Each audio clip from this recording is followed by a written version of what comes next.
Okay, good morning, student. Good morning, sir. Good morning. Good morning, sir. तुमची camera चालू करा.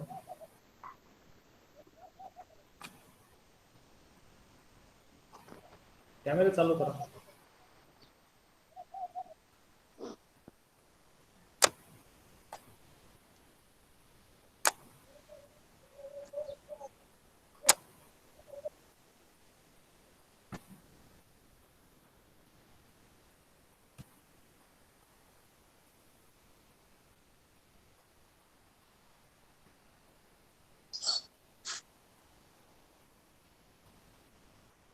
तुमच्या आसपास ICA टेस्ट आहेत ना?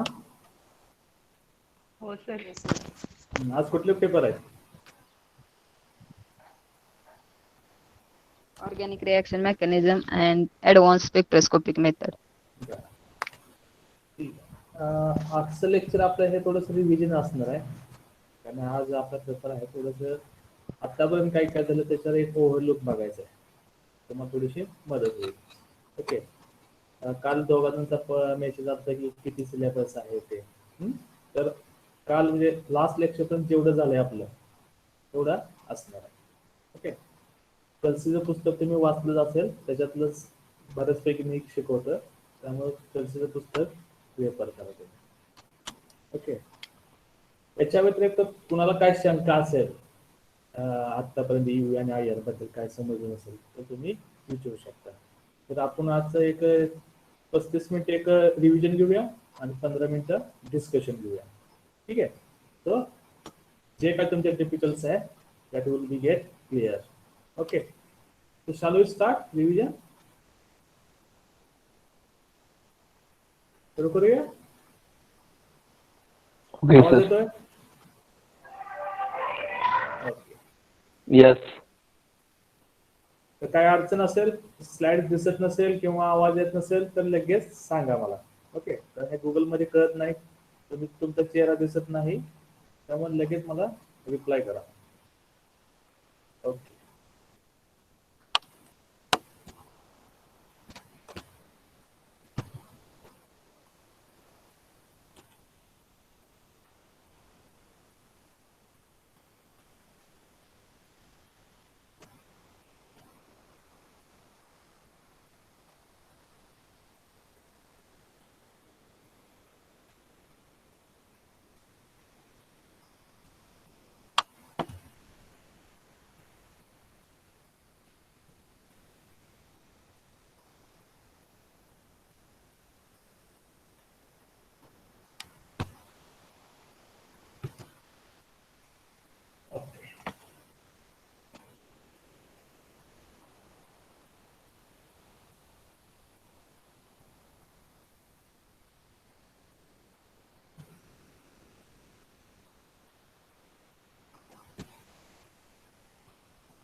Okay.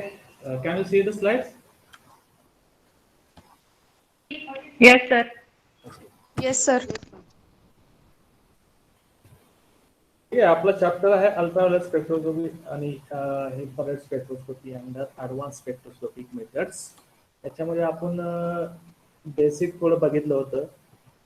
त्याच्यामध्ये इंट्रोडक्शन, वुडवर्ड फ्युचर रूल्स आणि एक्झाम्पल्स बघितले होते. ते स्पेक्ट्रोस्कोपी काय आहे ते तुम्हाला ऑलरेडी माहित आहे. Spectroscopy is nothing but the interaction of matter with the light. When you are using UV spectroscopy, then you use the UV light and त्याची रेंज आहे 200 to 800 nanometer. So you have to remember the wavelength.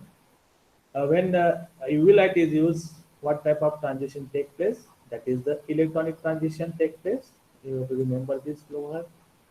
Then different type of transitions. कुठले कुठले transition असतात हे तुम्हाला माहित पाहिजे. आपण डिटेल्स मध्ये बघितलेलं आहे. Mainly there are 4 transition.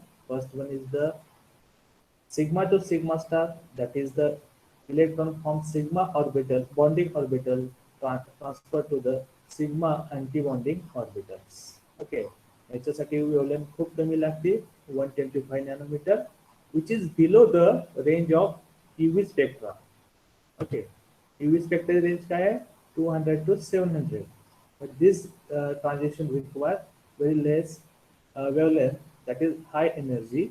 It is comes under 200. Second type आहे ट्रान्झिशनचा N2 sigma star, that is the electron from non-bonding orbital to the sigma star antibonding orbitals. याची रेंज आहे 150 to 250 नॅनोमीटर. आणि हे कुठलं कंपाऊंड दाखवतं की ज्या कंपाऊंड मध्ये ॲलिपॅटिक कंपाऊंड आहे आणि हेट्रो ॲटम म्हणजे त्याच्यावर lone pair electron, for example alcohol, या टाईप मध्ये तुम्हाला N2 सिग्मा स्टार ट्रान्झिशन भेटू शकतो. तिसरं होतं पाय टू पाय स्टार. ते ट्रान्झिशन कुठले कंपाऊंड दाखवतील ज्याच्यामध्ये डबल बॉन्ड आहेत, डबल बॉन्ड किंवा ट्रिपल बॉन्ड. ज्या कंपाऊंड मध्ये डबल बॉन्ड और ट्रिपल बॉन्ड आहे, it show this type of transitions and its wavelength comes around 200 nanometers. And शेवटचं ट्रान्झिशन होतं N2 pi transition. Those compound having lone pair of electron on the heteroatom as well as unsaturation. म्हणजे त्याच्यामध्ये double bond आहे आणि heteroatom वर lone pair आहे. For example C double bond O, C triple bond N, N double bond O. याच्या जर मध्ये बघितलं तर C डबल बॉन्ड O मध्ये अनसॅच्युरेशन आहे, that is the double bond, आणि ह्या ऑक्सिजन वर लोन पेअर इलेक्ट्रॉन्स आहे. त्यामुळे हा डबल बॉन्ड तुम्हाला पाय टू पाय देणार आहे आणि याच्यावर लोन पेअर इलेक्ट्रॉन असल्यामुळे N2 pi स्टार मिळणार आहे. And the order of this transition is like this. So remember this transition sequence: sigma to sigma star require higher energy than the pi to pi star than the N2 pi star. So this is the sequence. त्याच्यानंतर आपण बघितलं होतं different terms, what is mean by chromophore, what is mean by auxochrome. तर examples तुम्हाला माहित पाहिजे. Chromophore means the group, unsaturated group that undergo transition. So these are the examples of chromophore: C double bond N, C triple bond An, C double bond S. Now what is meant by auxochrome? So those are the compound having lone pair of electrons. ज्याच्या ॲटमवर किंवा हेटेरोॲटमवर lone pair electrons आहेत ते compound किंवा ते group ऑक्झोक्रोम असतात. For example OH, NH2. त्यांना आपण काय म्हणतो ऑक्झोक्रोम, कारण they doesn't itself absorb UV light, but when they attach to the chromosome, they shift the wavelength. So this is called auxochromes. Example बघितलं असेल तर बेन्झीन आणि फिनॉल. तर बेन्झीनला तुम्ही जर OH ग्रुप जोडला तर त्याची वेवलेंथ शिफ्ट होते to higher side. So that's why OH is called as auxochromes. In second example is the aniline, where benzene is attached to the NH2 group. So NH2 is act as a auxochrome. Then we have seen the relationship between the different terms. Bathochromic shift means red shift, hypsochrome means blue shift, then hypochromic and hypochromic. So this is the UV band. ज्यावेळेस एखादं transition होतं त्यावेळेस आपल्याला असं absorption band मिळतो. It is called UV band. Okay, आता हा band एकतर शिफ्ट होईल टू राईट साइड और लेफ्ट साइड, किंवा त्याची इंटेन्सिटी एकतर वाढेल किंवा कमी होईल. So these are the four possibility.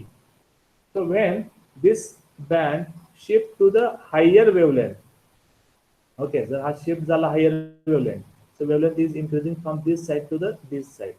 So this band shift to the higher wavelength, then you can call it as bathochromic shift or red shift. And reverse of that means hypsochromic. Jar ha band lower wavelength la shift zala, that is from higher to lower wavelength, then it is called blue shift. Okay, so this is about the red shift and blue shift. आता third options काय, एक तर intensity कमी होईल किंवा जास्त होईल, त्याची वेवलेंथ चेंज होणार नाही. Okay, so only intensity will get either increase or decrease. So intensity increase means hyperchromic. When intensity decrease, it is called hypochromic. So remember this is the relation. Then law. हे तुम्ही सोबत शिकत असाल. What is meant by Lambert's law? What is meant by Bayes' law? Okay. In short, this combination of these two laws is called the Beer-Lambert law and is given as A is equal to epsilon C into L. A is called the absorbance, epsilon is called the extinction coefficient, C is the concentration, and L is the path length. Okay. So these are the scientists which develop the rules. या दोघांनी rules तयार केले, त्यामुळे त्यांची नावं देण्यात आलेली आहेत. This is the mathematical equation for the Woodward-Fisher rules. You know the meaning of base value, summation of the substituent contribution, and summation of other contribution. The combination of these three factors gives the lambda max. Okay. So there are three rules. One is the Woodward-Fisher rule for conjugated diene and polyenes. Second is the for unsaturated carbonyl compound. Third one is the aromatic compound or benzyl derivative.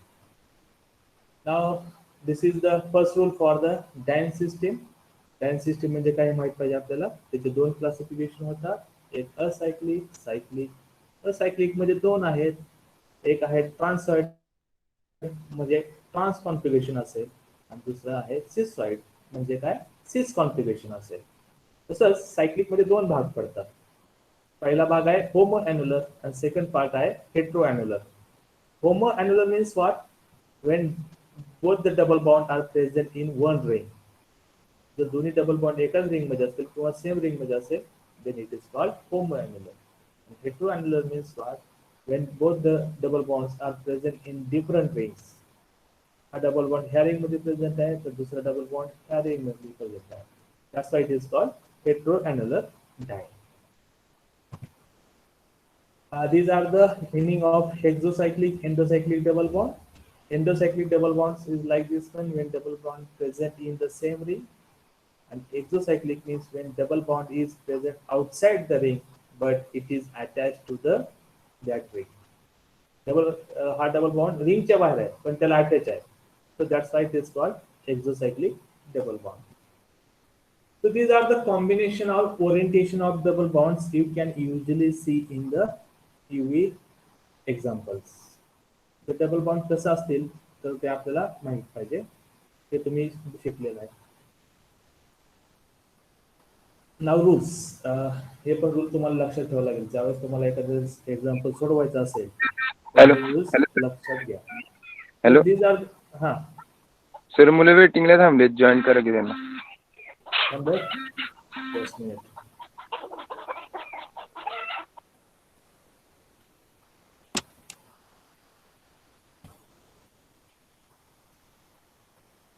This is the problem we face in Google Meet. जर screen share चालू केली की दिसत नाही कोण येते किंवा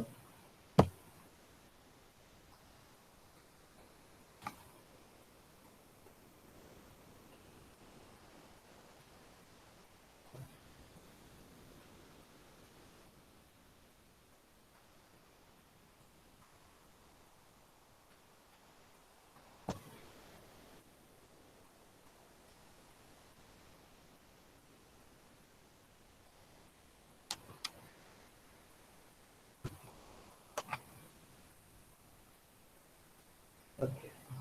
Yeah.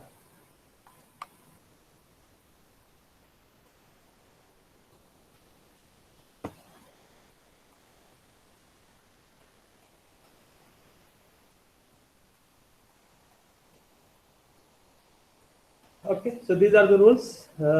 Remember these rules because you have to solve the examples when question is asked. प्रश्न जर विचारलं तर what is the lambda max value for the given compound, then you must remember these rules and you can apply easily for the calculation.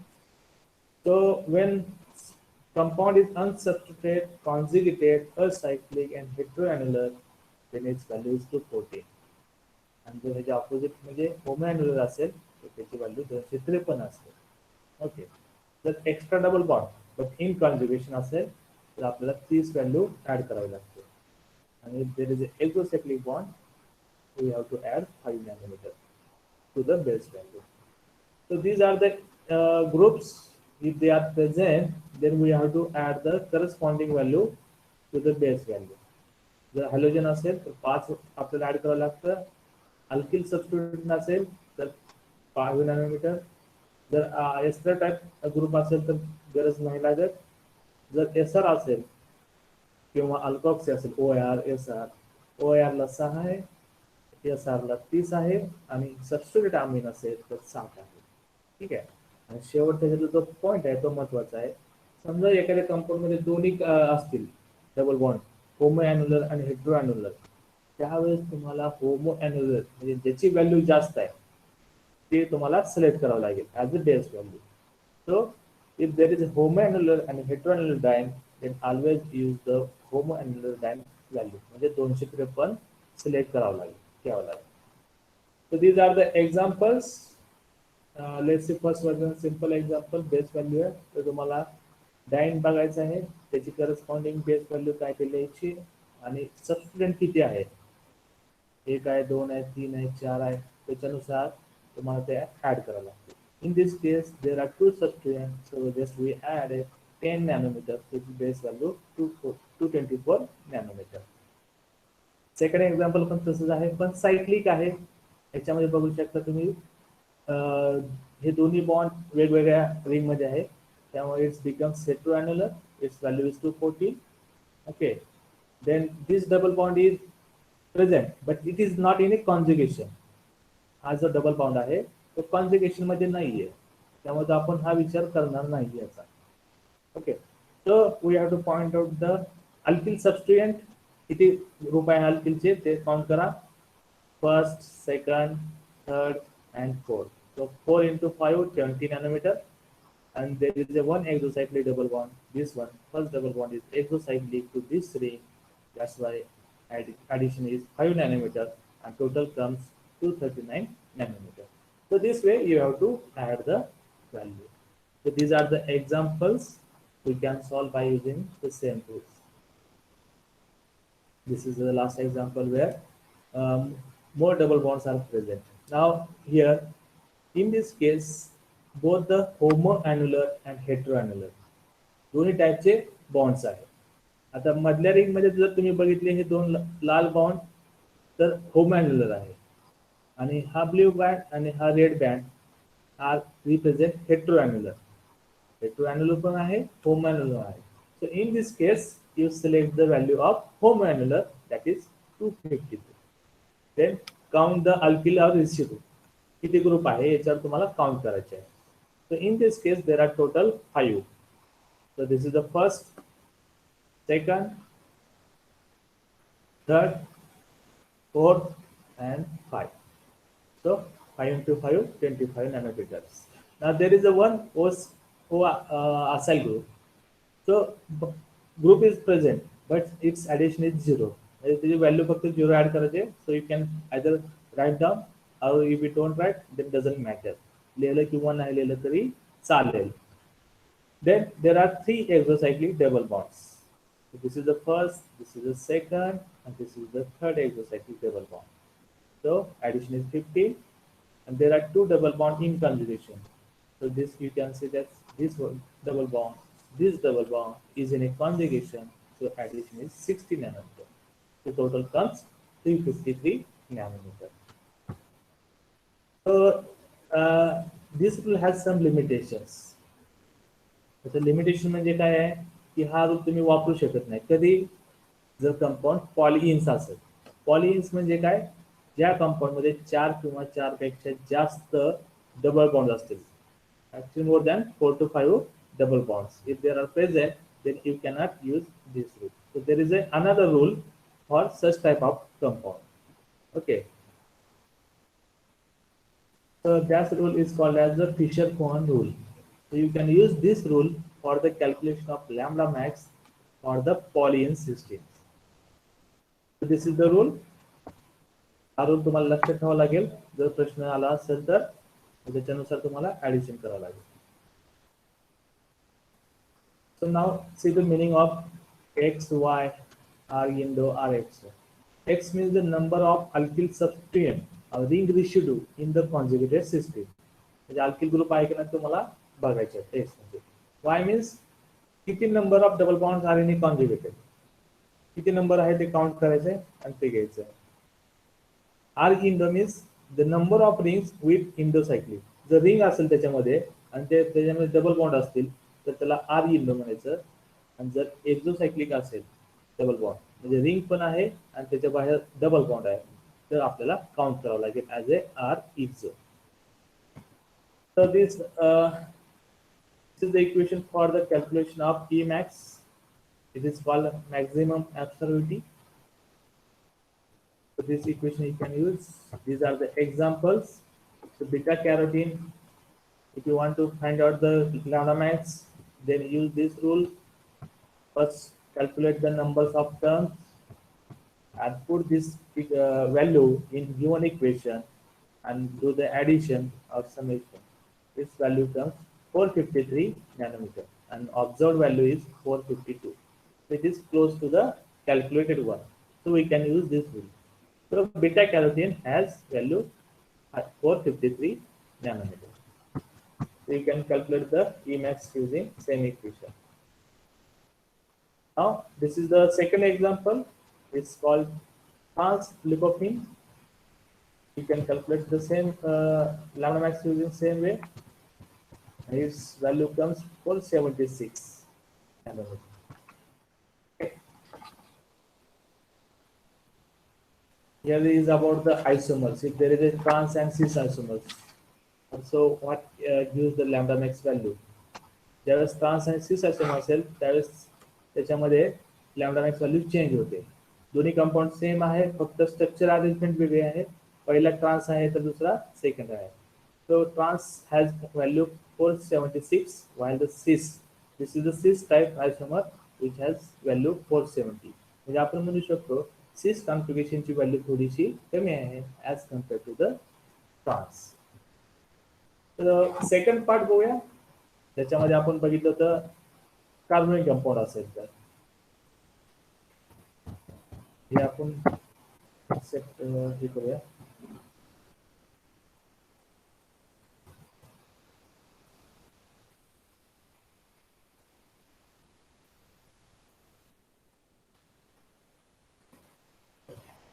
This part is important. Effect of oxochrome substitution.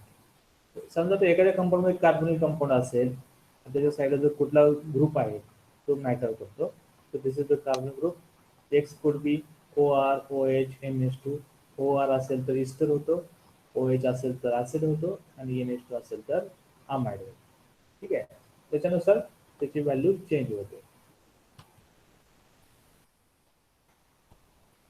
तुम्ही बघू शकता जर aldehyde असेल समजा इथे X is equal to H असेल so it becomes aldehyde.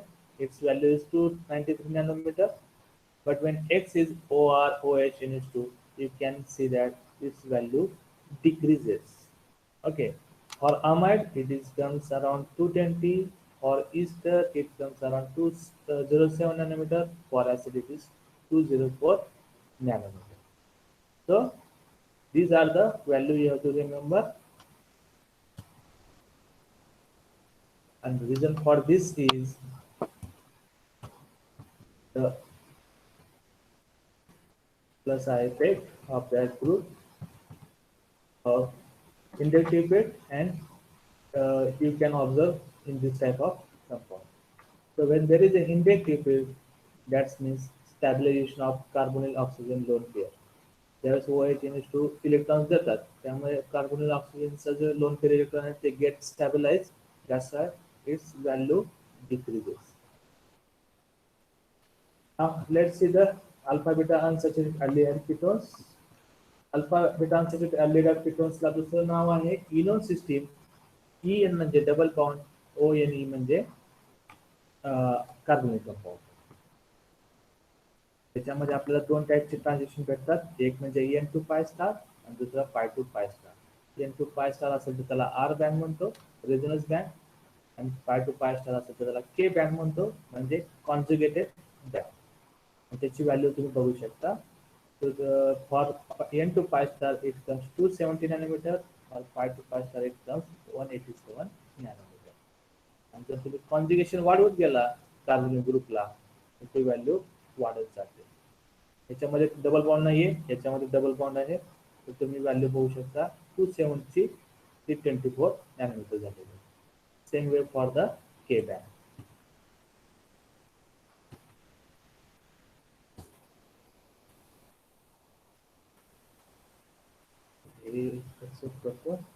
हे पण क्लिक करतो मी.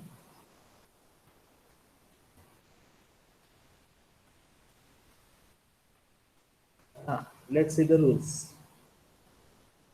So what are the rules when compound is a alpha beta unsaturated? याच्यामध्ये 5 बेस व्हॅल्यू आहे, त्यामुळे हे 5 बेस व्हॅल्यू थोडं लक्षात ठेवायला अवघड आहे, पण यू कॅन इझिली रिमेंबर.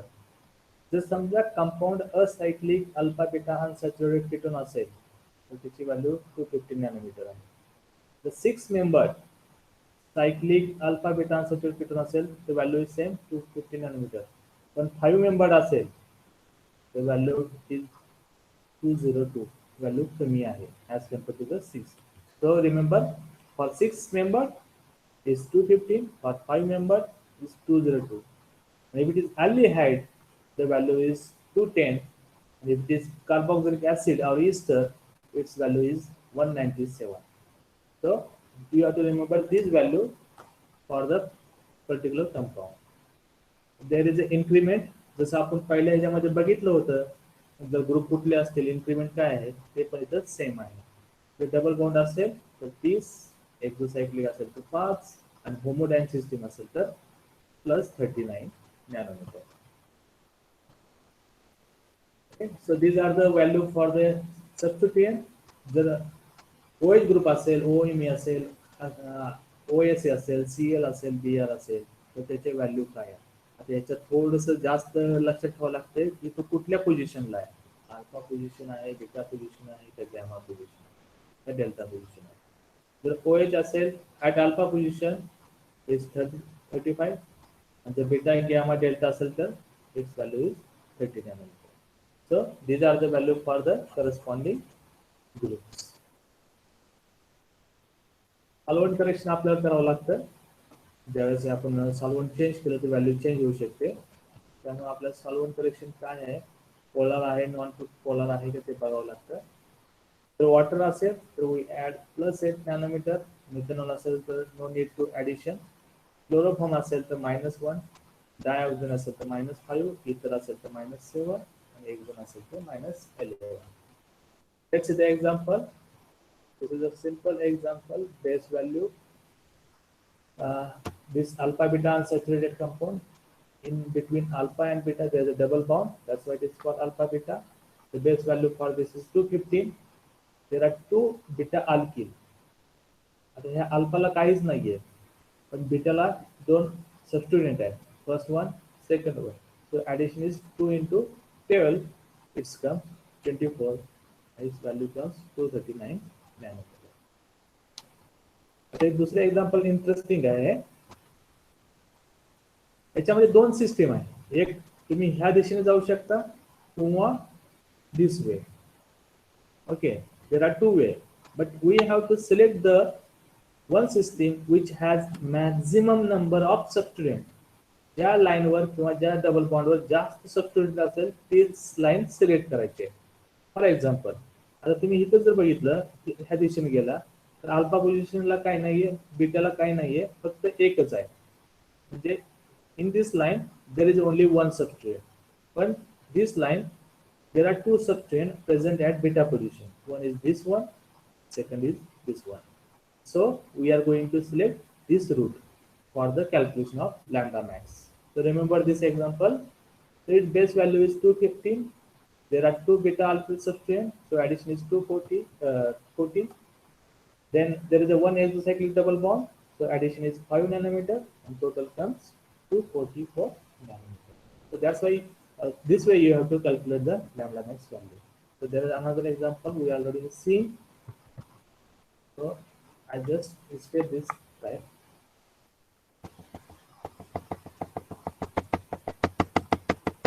एकदम सर्व एक्झाम्पल आता बघायची काही गरज नाही कारण ऑलरेडी आपण ते बघितलेलं आहे.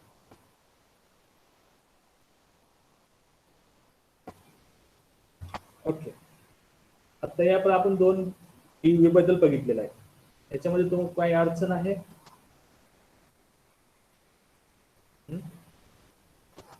माईक चालू करा नाही सांगा.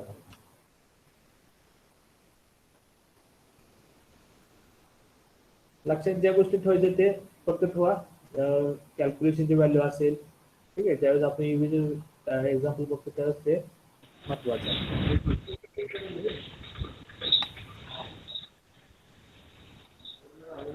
Okay. Anyone have any doubts?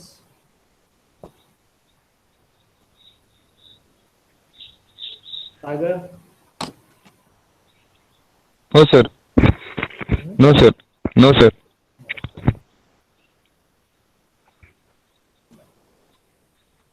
From girl side?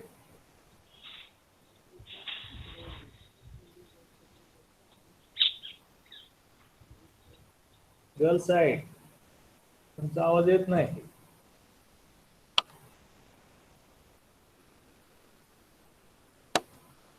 जास्त डीप मध्ये जात नाही कारण हे सगळं सांगितलं म्हणजे तुमचं कन्फ्युजन होईल आणि परीक्षेत तुम्ही जमणार नाही. त्यामुळे रिलॅक्स राहा. आज काय आपण नवीन काय शिकणार नाही. जे आहे फक्त ते बघायचं, पानं उलटायचे आज, जेणेकरून तुमचा आजचा पेपर व्यवस्थित जाईल. एवढंच आहे. ओके. पुढच्या वेळेस आपण नवीन शिकणार आहे. याच्यामध्ये तुम्हाला जे आता बघितलं त्याच्यातलं येणार आहे. ठीक आहे. त्यामुळे एकदा जाताना आता वेळ असेल तर पेन्सिल पुस्तक बघा किंवा तुम्ही जे स्नॅपशॉट घेतले असतील स्लाइडचे ते फक्त चेक करत जा. Okay.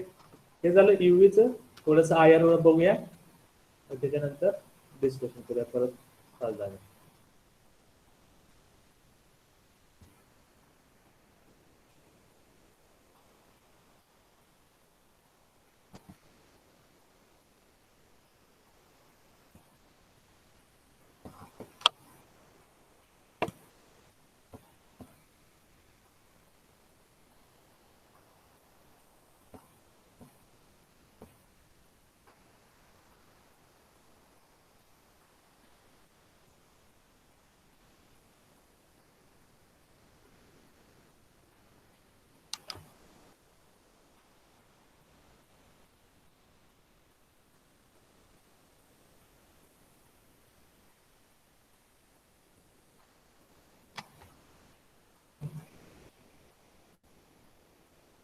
Let's see the revision on IR.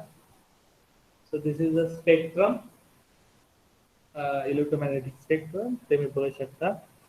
There are different wavelengths are arranged in a increasing order. त्याच्यामध्ये आपल्याला IR चे जे आहे ते बघायचं आहे. So this is the range of IR we are going to use. So its wavelength या साईडला दिलेली आहे, त्याची एनर्जी या साईडला दिलेली आहे. ज्यावेळेस इन्फ्रारेड वापरतो त्यावेळेस there is a change in vibration. It is called molecular vibration. ठीक आहे. यूव्ही मध्ये काय होत होतं, इलेक्ट्रॉनिक ट्रान्झिशन होत होतं, तर IR मध्ये काय होतं, मॉलिक्युलर व्हायब्रेशन होतं. Okay. So this is the range of IR. Wavelength is between 780 nanometer to 1000 micrometer. Its wave number is between 1280 to minus 10 centimeter inwards. So this IR is divided into three parts. This subregion, one is the near visible, second is the mid IR, and third is the far IR. या साईडला बघू शकता का दिस part विजिबलच्या जवळ आहे, त्यामुळे त्याला आपण नियर IR नियर विजिबल म्हणतो. This is the middle part, that's why it is called mid part. आणि हा फार आहे म्हणजे विजिबल पासून खूप लांब आहे, that's why it is called far IR region. These are the region value for the corresponding region.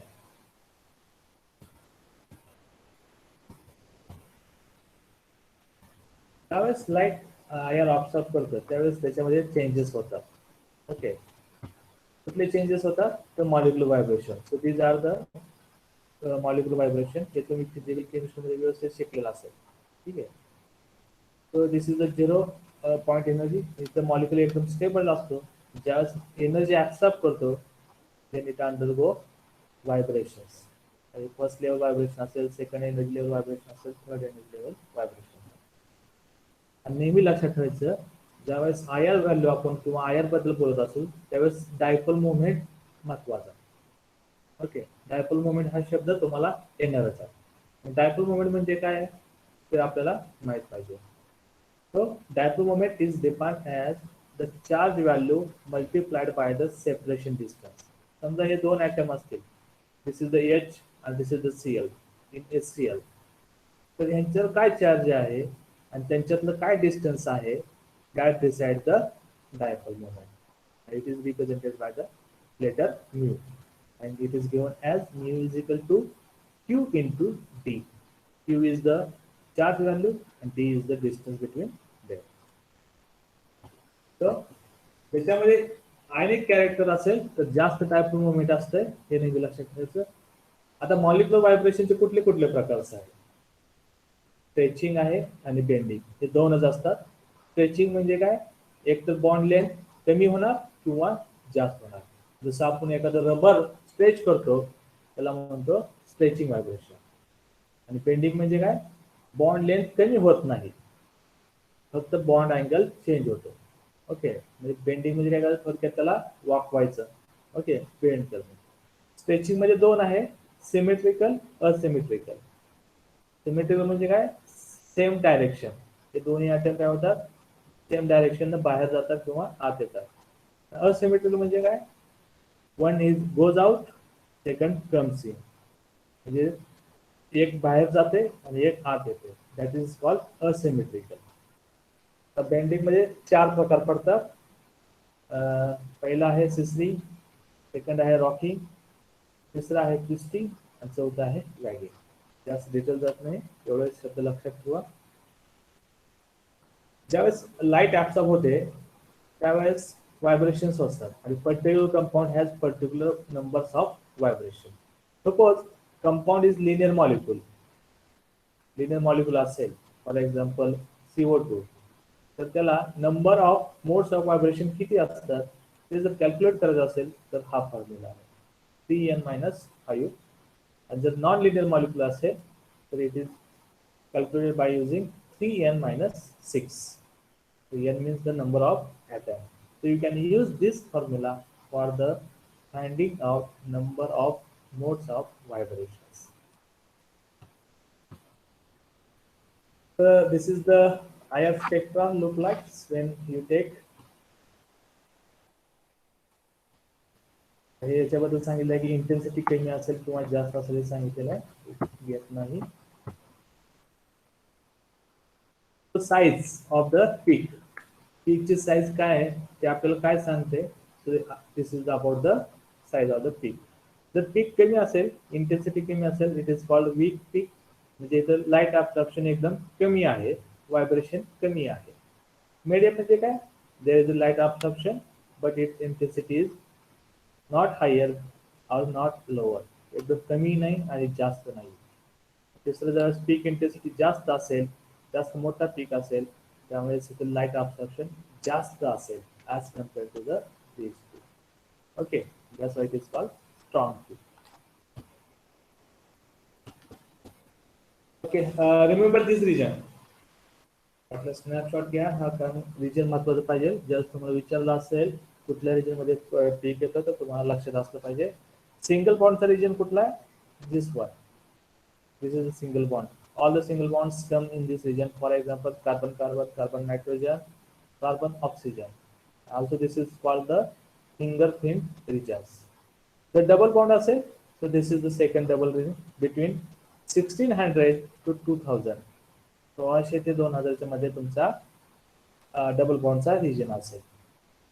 आता ट्रिपल बॉन्ड असेल कंपाऊंड मध्ये, for example C triple bond C, carbon triple bond carbon, carbon triple bond nitrogen, त्याचा region आहे 2000 ते 2600. Okay, आणि त्याच्यावरचा region आहे जो 2600 ते 4000 आहे, तो आहे oxygen hydrogen, nitrogen hydrogen, carbon hydrogen. हे हायड्रोजन असेल तुमच्या ह्याच्यामध्ये तर सर्व पीक ह्या रिजन मध्ये येणार 2600च्या वर. Okay, so this is the general pattern. You have to remember this value. जर अल्केन CH असेल तर त्याचं पीक कुठं होतं, रिजन फक्त लक्षात ठेवा कुठं कुठे पीक येऊ शकतात. सॅच्युरेटेड असेल तर 2800 ते 2900 दरम्यान असणार आहे. अल्किन असेल तर त्याच्यापेक्षा जास्त. अल्काइन असेल, ट्रिपल बॉन्ड असेल तर त्याच्यापेक्षा जास्त. आता व्हॅल्यू लक्षात ठेवताना काय करायचं, जनरल व्हॅल्यू लक्षात ठेवायचं. जर CH असेल, हा ठीक आहे, CH ची व्हॅल्यू असेल तर 2829 येते. आता पण याची व्हॅल्यू लक्षात ठेवायची गरज नाही. कशाची? डबल बॉन्ड CH ची. फक्त एवढं लक्षात ठेवायचं याची व्हॅल्यू याच्यापेक्षा जास्त असणार आहे. ओके, जर तुम्हाला याची व्हॅल्यू माहित असेल सीएच ची 2800 ते 2900 आहे, तर ऑब्विसली तुम्ही म्हणू शकता जर कंपाऊंड मध्ये डबल बॉन्ड सीएच असेल तर त्याची व्हॅल्यू 2900च्या वरच असणार आहे, हायर साईडला असेल, जवळपास 3000 ते 3100 असेल. आणि याच्यापेक्षा आपण जास्त व्हॅल्यू असते मग ट्रिपल बॉन्ड सीएच, याची तर व्हॅल्यू अजून जास्त असते, म्हणजे याच्यापेक्षा 3100 पेक्षा जास्त असणार आहे, ती जवळपास 3300 येते. So you have to remember this range. जर स्पेसिफिक व्हॅल्यू लक्षात नाही राहिली तरी चालेल, पण रेंज लक्षात ठेवा. रेंज कुठल्या रेंज मध्ये येते ते महत्वाचं असते, कारण व्हॅल्यू थोडीशी शिफ्ट होतात, होऊ शकतात, कमी जास्त होऊ शकतात. ओएच असेल तर व्हॅल्यू आहे 3400 ते 3650. ओके, सीओ असेल तर व्हॅल्यू आहे 1050 ते 1150. Okay, these are the alkane. Alkane असेल तर तुम्हाला माहित पाहिजे व्हॅल्यू कुठली आहेत. याच्यामध्ये बघू शकता फक्त कार्बन कार्बन आणि कार्बन हायड्रोजनच तुम्हाला बेंडिंग किंवा स्ट्रेचिंग भेटणार आहे, कारण दुसरा कुठलाही आयटम नाहीये त्याच्यामध्ये. ओके, त्यावेळेस अल्केन असेल तर ह्या व्हॅल्यूज येतात. पीएच आता जसं आपण बघितलं ती व्हॅल्यू आहे 2800 ते 3000 दरम्यान असते. सेंटर पॉइंट आहे 2925 चा. CS2 CS3 बेंडिंग असेल तर हे रिजन आहे. आता मी प्रत्येक घेत नाही, काय करतो कंपॅरिझन घेतो, हे तुमच्या लक्षात येईल.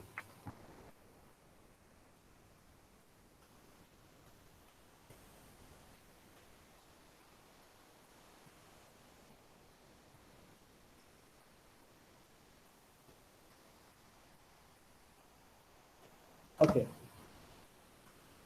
समजा एक लिनियर चेन आहे आणि सायक्लिक कंपाऊंड आहे, तर हे दोन्हीमध्ये काय फरक असतो ते शिकून. याच्यामध्ये सीएस ग्रुप आहे, याच्यामध्ये सीएस ग्रुप नाहीये, बरोबर. तर तुम्हाला फक्त एका ठिकाणी पीक दिसणार नाही, आणि ज्यावेळेस लिनियर असेल तर आपल्याला CS3 बेंडिंग मिळतं, आणि तो असतो जवळपास 1380च्या आसपास असतो फॉर CS3. तर ह्याच्यामध्ये CS3 नसेल तर आय आर स्पेक्ट्रामध्ये तुम्हाला CS3चं बेंडिंग दिसणार नाही. So you can see that this peak for the CS3 which is absent in this region, याच्यामध्ये नाहीये. So you can easily distinguish between the linear and cyclic. आता याच्यामध्ये सायक्लिक पण आहे आणि CS3 ग्रुप आहे, त्यामुळे तुम्हाला परत इथे पीक दिसते. Okay, so this is the comparison you have to remember. This is about the alkyne. आता अल्किन मध्ये लक्षात ठेवायचं की डबल बॉन्ड असणार आहे आणि त्याच्यामध्ये किती सबस्टिट्यूएंट आहे. एक असेल तर त्याला आपण विनाइल डबल बॉन्ड म्हणतो, 2 असेल तर डाय सबस्टिट्यूएंट, 3 असेल तर ट्राय सबस्टिट्यूएंट, आणि 4 असेल तर टेट्रा सबस्टिट्यूएंट म्हणतो. आणि हे चौघांचा पॅटर्न वेगवेगळा आहे. तो पॅटर्न कसं आहे तेवढं सांगतो, डिस्कस करतो. This is the comparison between alkyne and alkane. ते तुमच्या लक्षात येईल. जर अल्किन असेल तर हा पीक असेल आणि अल्केन असेल तर हा पीक नसणार आहे, जो जवळपास 3100च्या आसपास येतो, about 3000. Okay, so this is the difference between the alkene and alkane.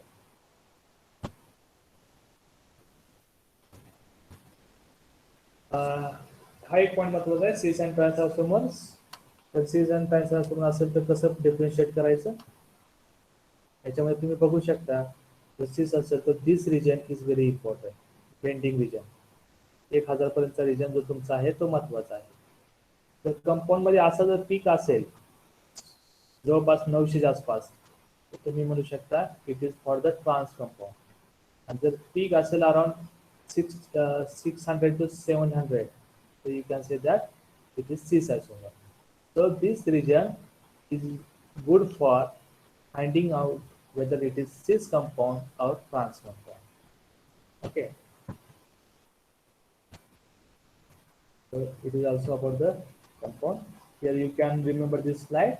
Here you can easily find out which compound will have the peak at what positions. कुठल्या कंपाऊंडला कुठलं पीक असेल हे सांगता येईल. ठीक आहे. जर मोनोसब्स्टिट्यूट असेल तर त्याला 2 पीक असतात, एक 1000 पर्यंत, दुसरा 900 ला. जर डाय सबस्टिट्यूट असेल आणि सीस असेल तर त्याला एकच पीक असतो 700च्या आसपास. जर ट्रान्स असेल तर त्याला पीक असतो 950च्या आसपास. जर डाय सबस्टिट्यूट असेल आणि दोन्ही सबस्टिट्यूट एकाच कार्बनला त्याचे असेल तर त्याचं पीक असतं 900च्या आसपास. ट्राय सबस्टिट्यूट असेल तर 800ला. आणि टेट्रा असेल तर पीकच नसतो कारण त्याच्यामध्ये C1 बॉन्ड नाही. Okay, so remember this slide. This is about the alkyne.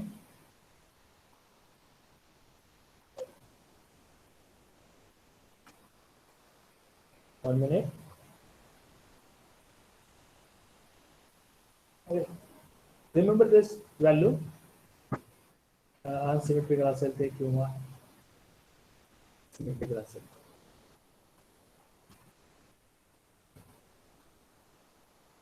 So these three spectra tells about the which one is alkane, which one is alkene and which one is alkyne. तुम्ही बघू शकता जर alkane असेल saturated असेल तर 3000च्या वर पीक येत नाही. ओके, जर डबल बॉन्ड असेल तर about 3000 you will see the one peak. आणि जर ट्रिपल बॉन्ड असेल तर याच्यापेक्षा अजून हायर व्हॅल्यूला एक पीक भेटतो जो असतो C triple bond CH. Okay, aromatic compound असेल त्याचे पीक्स काय ते लक्षात ठेवा. जर मेटा ऑर्थो पॅरा असेल तर त्याचे व्हॅल्यू काय असतात ते लक्षात असलं पाहिजे. So this slide tells about the position of the groups whether it is ortho para और मेटा. ते तुम्ही याचे उत्तर दिलेले आहेत बरोबर. तर ते लक्षात ठेवा कसे असतात. ऑर्थोला असेल तर कुठे पीक येतो, मेटा असेल तर कसं असतंय आणि पॅरा असेल तर काय. नेहमी लक्षात ठेवा मेटा असेल तर 2 किंवा 3 पीक भेटतात आणि ऑर्थो आणि पॅरा असेल तर एकच पीक भेटतो. पण ऑर्थोचं पीक हा पॅरापेक्षा कमी व्हॅल्यू असते. ठीक आहे, तर दिस इज द ऑर्थो आणि this is the para. Para जवळपास 800च्या वर राहतो आणि ऑर्थोला 700 ते 800 असते. अशा प्रकारे तुम्ही डिफरन्स करू शकता.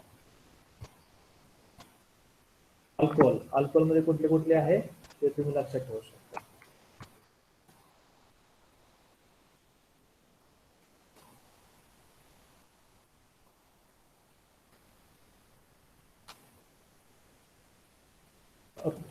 कारण खूप आहे तेवढं कव्हर होणार नाही आपल्याला आज. जेवढं लक्षात दिसतंय तेवढं आपलं वाचा आणि आजचे पेपर व्यवस्थित आहे. ठीक आहे, याच्यामध्ये अजून पुन्हा काय अडचण. कॅमेरा चालू करा प्रत्येक जण.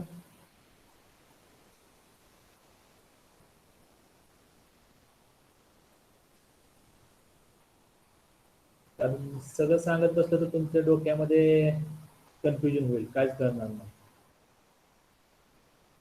आपलं थोडस रिव्हिजन घ्यायचं, तुमच्याकडे नोट्स आहेत का? काय नोट्स काढले का? नोट्स काढता का नाही तुम्ही? बोला प्रत्येक जण. आता जवळपास तुम्ही सगळेजण पुढे बोलायचा असा प्रश्न पडते तुम्हाला, है ना? प्रत्येक नोट्स काढतो का? तुम्हाला कलसीचं पुस्तक दिलेलं आहे.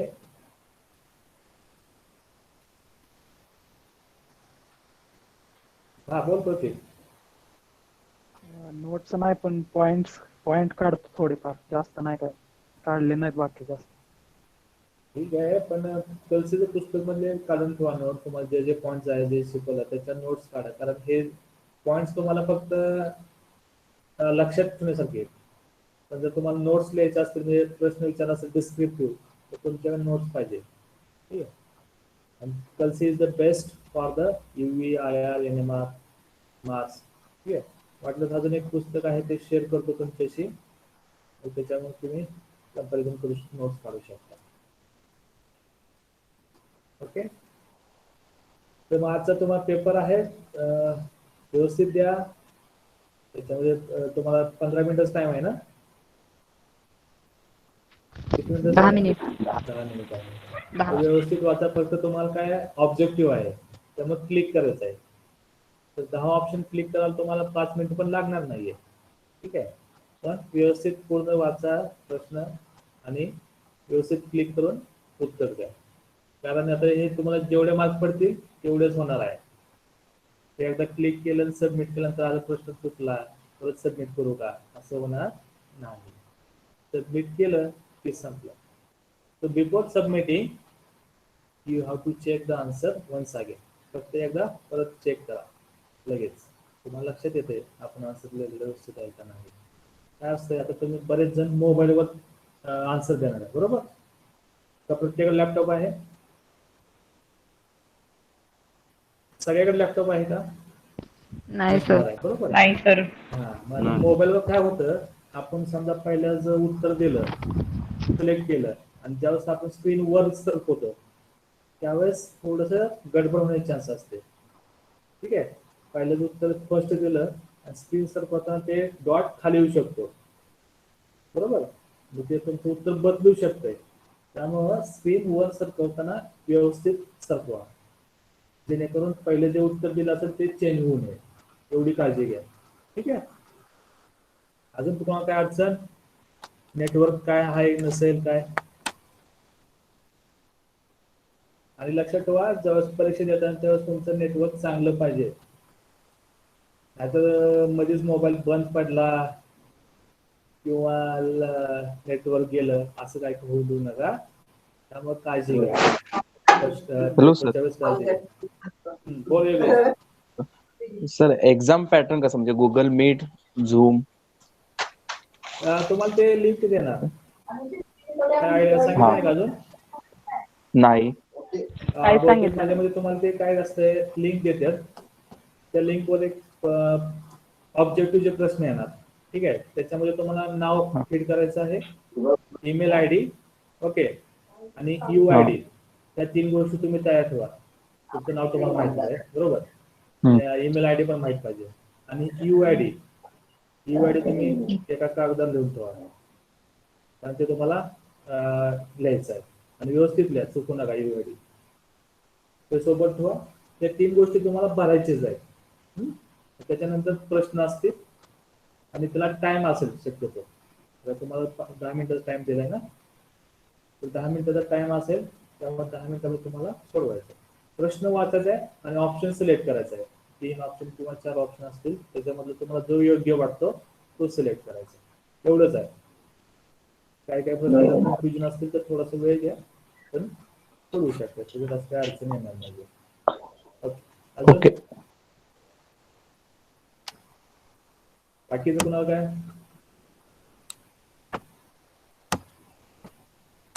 संतोष नाही सर. रेंज आहे का व्यवस्थित? हो आहे सर. नसेल तर कुठेही जिथं रेंज येते तिथे जाऊन बस. हो आहे सर. नाहीतर रेंज गेली मग संपला टाइम गेला की संपलं मग 0 मार्क मिळतील. ओंकार नाही सर. चालेल. आता सेकंड लेक्चर तुमचं लगेच असेल. आज कोणाचं आहे? मॅडम आले का? जॉईन झालेत मॅडम? ठीक आहे, आपण अजून 2 मिनिटं आहे बघूया. मॅडम. बरं तर मी आहे. नाही नाही का? ओके चालेल. ठीक आहे, मग तुमचं सेकंड लेक्चर स्टार्ट होईल आणि best luck for the exam. Thank you sir. Thank you sir. Okay.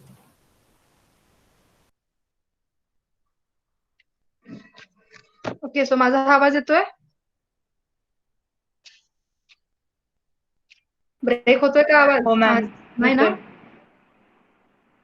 नाही. बरं, एक्झाम किती वाजता आहे? एक्झाम किती वाजता आहे तुमची?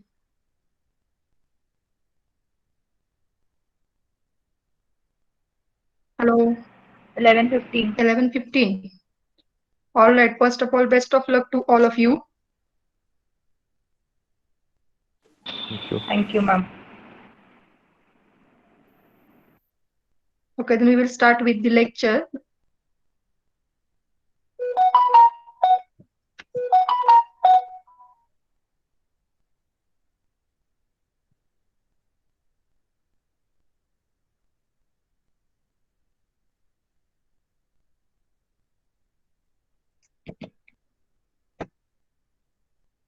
Okay, are you able to see the screen?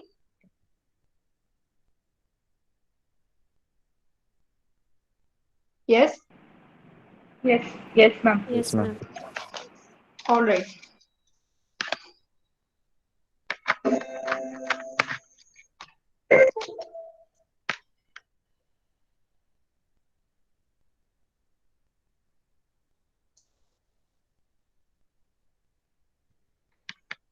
Is it okay? Okay, so we will start here. In non-kinetic methods of determining reaction mechanism, we had seen these 3 points. All right. Now, in this presentation, we are going to deal with the isotopic labeling, crossover experiments, and stereochemical studies, and how they help to determine reaction mechanism. So I will skip these slides because we had already seen this part in last lecture. Now today we will proceed with the stereochemical evidence. Okay, so just we had already discussed a short while. These are some reactions like addition to double bonds, solvolysis, elimination, molecular rearrangement, etc. In these reactions, products are such that they can be studied with the help of stereochemical effects. Okay, and what kind of study is done in stereochemical effects? In this, the determination of configuration of reactant and product is done. So what do you mean by configuration? Either the addition is taking place in cis manner or trans manner, or we are getting a mixture of both cis and trans, or this is in case of geometrical isomerism, right? Or this is in case of reaction when we deal with the addition to double bond. Then the question arises, either the addition is cis or trans. But when an optically active compound is there and it rotates the plane of plane polarized light to the either right or to the left, then that configuration is different. Okay, so in that case we measure optical activity, right? So before making any interpretation about the mechanism, the optical activity of starting material and that of product is measured and compared so that we can find the reaction mechanism. So this is important step for distinguishing between SN1 and SN2 mechanism. Since we are already dealing with the SN1 and SN2, what is reaction of what is the SN1 reaction, what is the SN2 reaction, what kind of transition state is formed in SN1, right? What kind of transition state is there? There is a reactive intermediate carbocation in SN1 case, while in SN2 mechanism, there is only transition state, but no reactive intermediate is there. Okay, so how this is distinguished with the help of stereochemistry, let's see.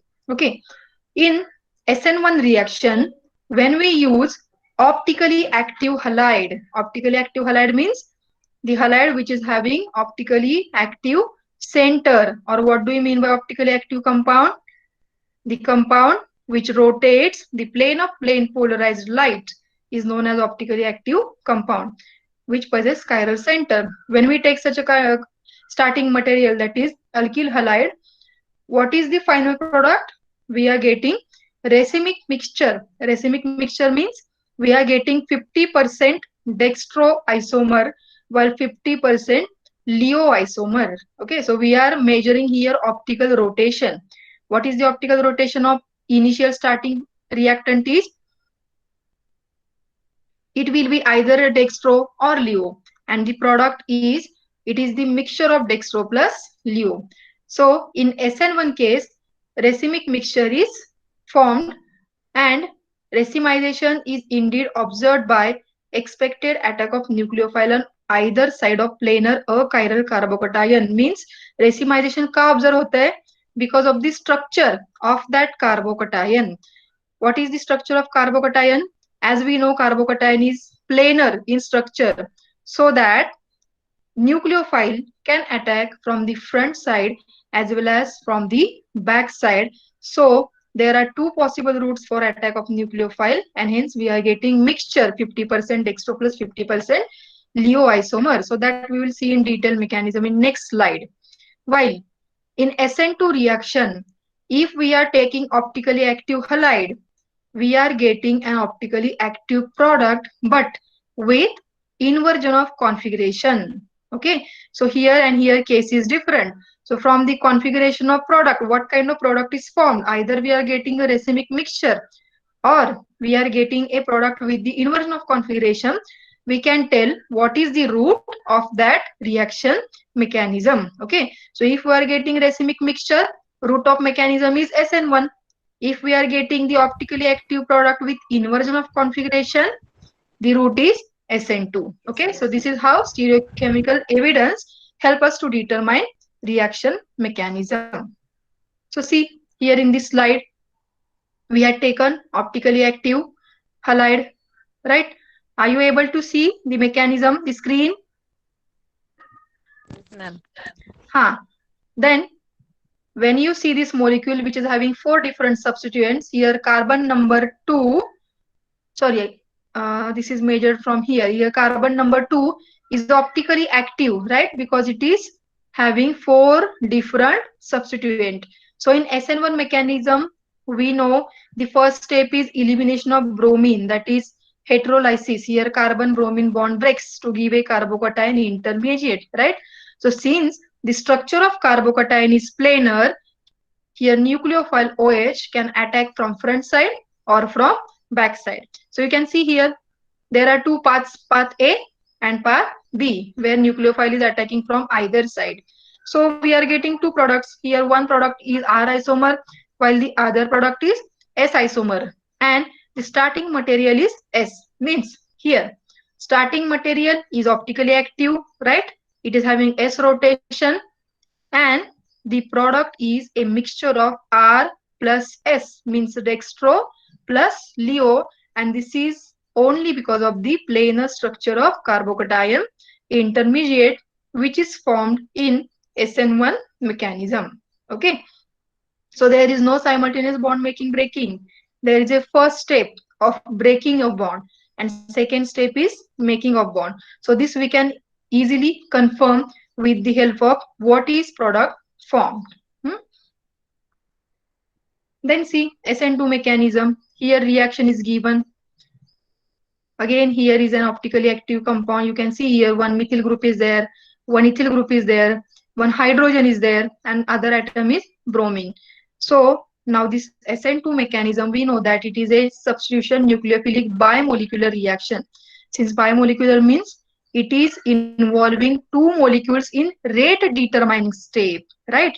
Means nucleophile CN minus as well as this reactant alkyl halide, both are present in the transition state, that is there is a simultaneous breaking and making of bond, and hence rate of reaction depends upon 2. Therefore this is a bimolecular reaction. So in this reaction nucleophile attacks from only backside. Why only backside? See, you can see here, if nucleophile goes from front side, what happens? There is a already one nucleophile bromine, right? Br minus is there, and this Cn minus cannot approach from the front side because there will be repulsion between Br minus and Cn minus. So there is no possibility of attack of nucleophile from the front side, and hence in SN2 route always nucleophile attacks from the back side. And keep in mind, when there is always a backside attack, okay, when there is always backside attack, then there is simultaneous bond breaking and bond making. So that means when Cn minus will go over carbon number 2 for attack, it will simultaneously eliminate Br minus. So that is nothing but the transition state. You can see here. Okay, so there is a partial breaking of bond, Cbr bond, while there is a partial making of CCN bond is there. So this is the transition state. It is not a reactive intermediate like SN1. Since this is having two partial bonds, that is this is the concerted path. When nucleophile attacking from this side, this molecule reverts. That is, you can see here starting material is having S configuration while product is having R configuration, that is this molecule goes for in the front side. What this means? जागे आहात का सगळे? This means that S isomer is reactant and R isomer is product. It means that when nucleophile attacks from the back side, there takes place inversion of configuration. बरोबर ना? Configuration reverse होतं म्हणजे inverse होतं. Are you getting my point here? Yes, ma'am. Okay. Yes, ma'am. Okay, Yes, very ma'am. good. Thus, the inversion of configuration is there. S isomer is converted into R isomer. मग मला सांगा की फक्त प्रॉडक्टचं configuration बघून आपण रिॲक्शनचा route कोणता आहे सांगू शकतो का आता? रिॲक्शन मेकॅनिझम कोणता आहे सांगू शकतो का? Yes, definitely, because we already know if there is a SN2 mechanism, there will be definitely inversion of configuration if the reactant is optically active. जर रिॲक्टंट ऑप्टिकली ऍक्टिव्ह नसेल तर आपण नाही सांगू शकणार की इथं कोणती रिॲक्शन झाली आहे. पण स्टार्टिंग मटेरियल ऑप्टिकली ऍक्टिव्ह असेल तर तुम्ही डेफिनेटली सांगू शकता त्या प्रोडक्टच्या कॉन्फिगरेशन वरून की या रिॲक्शन मध्ये कोणता रूट फॉलो केला गेलाय मेकॅनिझमचा. बरोबर ना?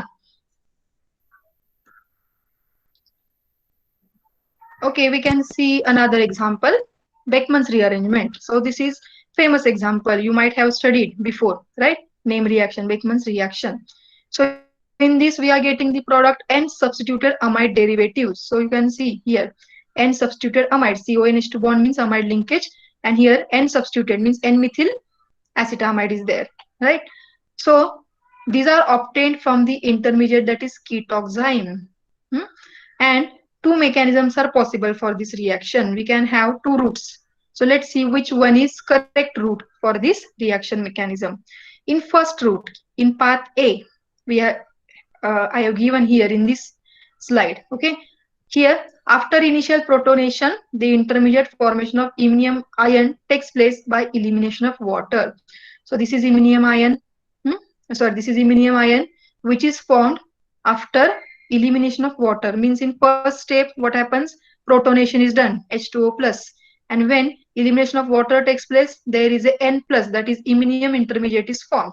Okay, now if this intermediate gets formed, let us suppose if this intermediate gets formed, then what happen? Next step will be this carbon nitrogen double bond will get shifted over nitrogen to neutralize this N plus charge, right? So when there will be formation of C plus, या step नंतर इथे convert होण्यासाठी possible route काय असेल सांगा? हा जो C double bond N आहे तिथला हा डबल बॉन्ड हा नायट्रोजनवर शिफ्ट होईल, म्हणजे नायट्रोजनचा प्लस चार्ज निघून जाईल. पण कार्बनचा एक बॉन्ड कमी झाला त्यामुळे कार्बनवर काय तयार होईल? इथे प्लस चार्ज म्हणजे कार्बोकटायन इंटरमिजिएट तयार होईल. बरोबर ना? पण जर कार्बोकटायन इंटरमिजिएट तयार होत असेल इथे तर आपल्याला प्रोडक्ट मिक्सचर मिळेल का एकच मिळेल सांगा मला इथे?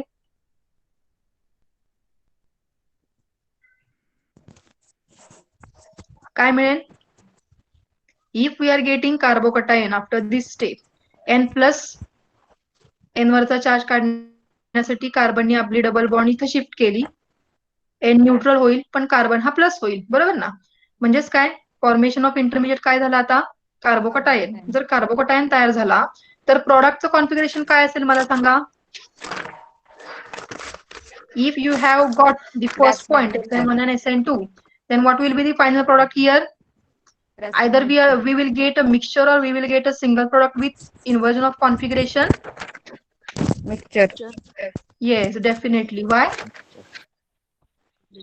Because there is a formation of carbocation intermediate which takes place in SN1 route, right? So if it is carbocation, then nucleophile can attack from this side or from this side. So we will get a mixture of product. This is for path A, right? But in the Beckmann rearrangement, the actual configuration is it follows the path B, in which migration of group and loss of water is concerted. Means what? Here migration of group anti to OH. हा OH group आहे, या OH ला anti कोण आहे इथे? Methyl group आहे. हा इथे मायग्रेट होतो आणि त्याचबरोबर OH मायनस निघून जातो. आता मी तुम्हाला मगाशी सांगितल्याप्रमाणे दोन्ही जर एकमेकांना ट्रान्स असतील तर सायमल्टेनियस ब्रेकिंग आणि सायमल्टेनियस मेकिंग होतं, बरोबर. सो मिथिल आणि OH हे एकमेकांना ट्रान्स आहेत. जेव्हा मिथिल कार्बन पासून नायट्रोजनकडे शिफ्ट होईल तेव्हा डेफिनेटली OH तिथून इलिमिनेट होईल, म्हणजे there will be simultaneous formation of NC while there will be simultaneous breaking of NOH bond. So this therefore it is known as concerted. Concerted चा अर्थ लक्षात ना तुमच्या. So stereochemical evidence suggests that the reaction is very stereospecific. That is, the group trans or anti to leaving group migrates. Leaving group is OH, anti group is methyl. So methyl group migrates.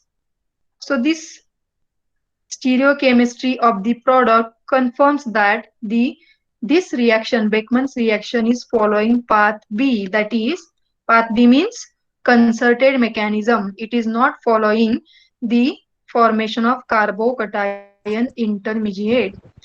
आलं का लक्षात तुमचा stereochemical evidence कसा differentiate करतोय, कोणती reaction असेल ते, reaction मेकॅनिझमचा path कोणता असेल हे स्टिरियोकेमिकल एव्हिडन्स कसं एक्सप्लेन करते, लक्षात येते का तुमच्या. Yes, ma'am. Okay, so you can see actual Beckmann transformation, Beckmann's rearrangement mechanism here. Okay, so here concerted mechanism is there. R is shifting here and OH is eliminating. मग ही जी काही transition state इथे तयार होते त्याच्यामध्ये काय आहे, simultaneous breaking आणि making आहे. Okay, so this path is concerted in this transition state, and then next is attack of nucleophile. All right. Then second most important part is isotopic labeling.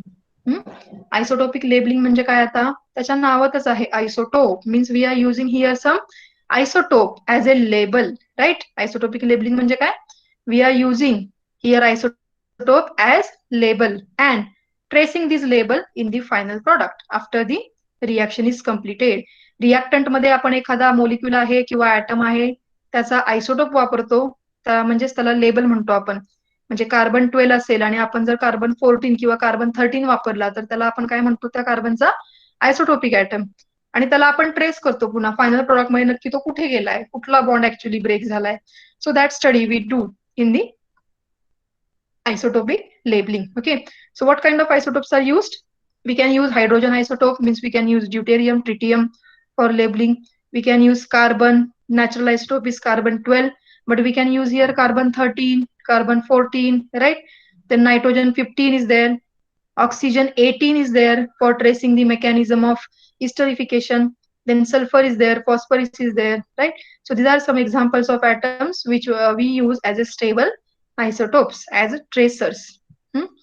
So isotopic effect can be evaluated either kinetically or from the product analysis. Kinetically कसं study करायचं आपण kinetic मध्ये पाहिलेलंच आहे, बरोबर ना, KH आणि KD ratio वरून. आता प्रोडक्ट अनालिसिस वरून कसं ठरवायचं, म्हणजे नॉन कायनेटिक मेथडनी कसं ठरवायचं आयसोटोपिक लेबलिंग, ते आपण बघूया. So in this case product analysis, one of the item in reagent is labeled and its identity is done in the product at the end of reaction. Let's see how.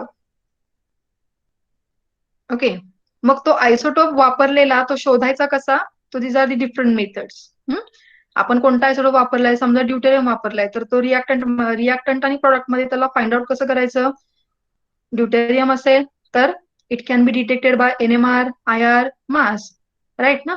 IR साठी वेगळी stretching frequency असणार कारण deuterium हा hydrogen पेक्षा जड आहे, त्याची stretching frequency जास्त असणार आहे, मास पण त्याचं जास्त असणार आहे. त्यामुळे we can easily differentiate between hydrogen and deuterium. और we can have NMR. H1 NMR मध्ये ड्यूटेरियम दिसेल का, नाही दिसणार, बरोबर ना. तसंच कार्बन हा कसा, C13 can be detected bye C13 NMR as well as mass.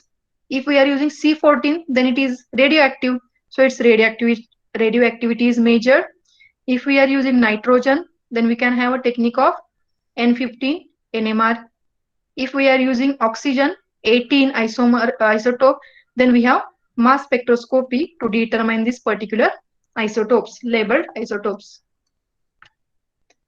Okay, so this is the example. Base catalyzed hydrolysis of acetate, Easter घेतले आपण. आता या ईस्टर मध्ये प्रॉडक्ट तुम्हाला दिसत असतील इथे. ईस्टर मध्ये काय तयार होते, ऍसिड आणि अल्कोहोल. नेहमी ईस्टरचं हायड्रोलाइसिस काय तयार होतं, एक ऍसिड मोलिक्यूल आणि एक अल्कोहोल मोलिक्यूल. बरोबर. आता प्रश्न असा आहे इथे, either the carbon oxygen bond is breaking, that is bond A, or the oxygen alkyl bond, that is acyl or alkyl bond is breaking. या बॉन्डला म्हणायचंय आपण असाइल बॉन्ड, बरोबर ना, कारण हा असाइल मोलिक्यूलला आणि ऑक्सिजनला कनेक्ट होतो म्हणून. आणि हा जो मोलिक्यूल आहे तो आहे अल्किल, हा आर ग्रुप आहे, हा असाइल ग्रुप आहे. Okay, so there is a question in this ester, hydrolysis of ester, either CO bond is breaking or this CO bond is breaking, means either acyl bond is breaking or alkyl oxygen bond is breaking. So this is studied with the help of 18 oxygen isotope. For hydrolysis, we have taken water, and that water is labeled with the oxygen 18, and reaction is carried out. So in product, what we are seeing here, you can see here, oxygen 18 is in acid molecule. Means what? Which bond is broken here? Can you tell me? Alkyl बघा, oxygen. कोणता bond break झालाय? A bond break झालाय का बी bond break झालाय इथे? A bond. A bond, बरोबर ना. हा C2H5O हा ऍज इट इज आला इकडे, फक्त यातला हायड्रोजन इथं गेलाय, म्हणजे बॉन्ड कुठला ब्रेक झालाय? Bond A, that is Aseel oxygen bond is broken. Okay, so this is how this isotopic labeling study help us to determine which bond is broken and which bond is formed. That means it help us to study the mechanism of that reaction. कुठला bond break झाला आणि कुठला make झाला याचा अर्थ कोणतं mechanism follow केलंय हे आपण आयसोटोपिक लेबलिंगनी सांगू शकतो. So this is very simple and useful method of determining, non-kinetic method of determining reaction mechanism.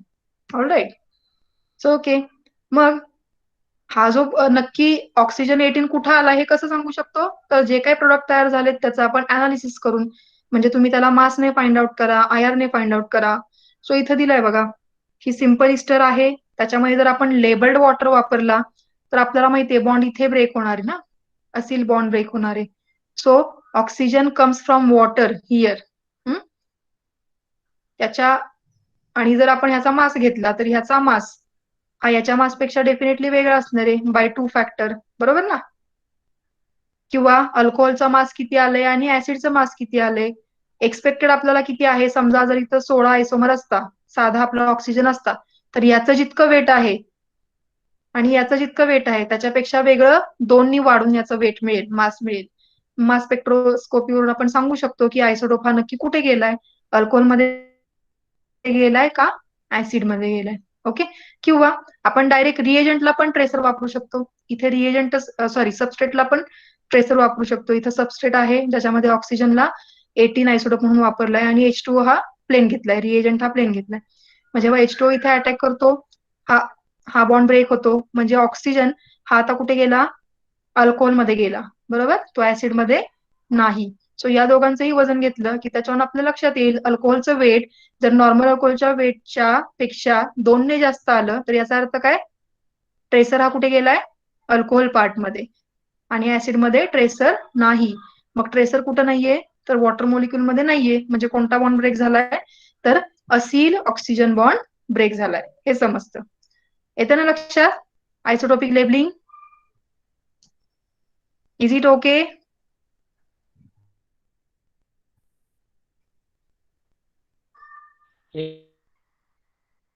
जागे आहात का सगळे? मला मधून मधून जरा आवाज देऊ द्या, आवाज द्या मध्ये मध्ये. Yes ma'am. समजतोय का पार्ट? आयसोटोपिक लेबलिंग आणि स्टिरिओ केमिस्ट्री हे 2 पार्ट समजले का तरच आपण पुढे जाऊ. Is there any doubt?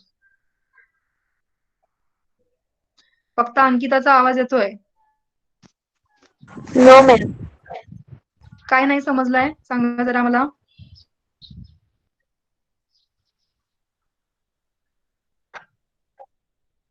समजलंय ना Ashwini? Yes ma'am, are you सगळं देअर? समजलंय. Yes. Okay. Yes ma'am. If there is no doubt, then we will proceed. Okay.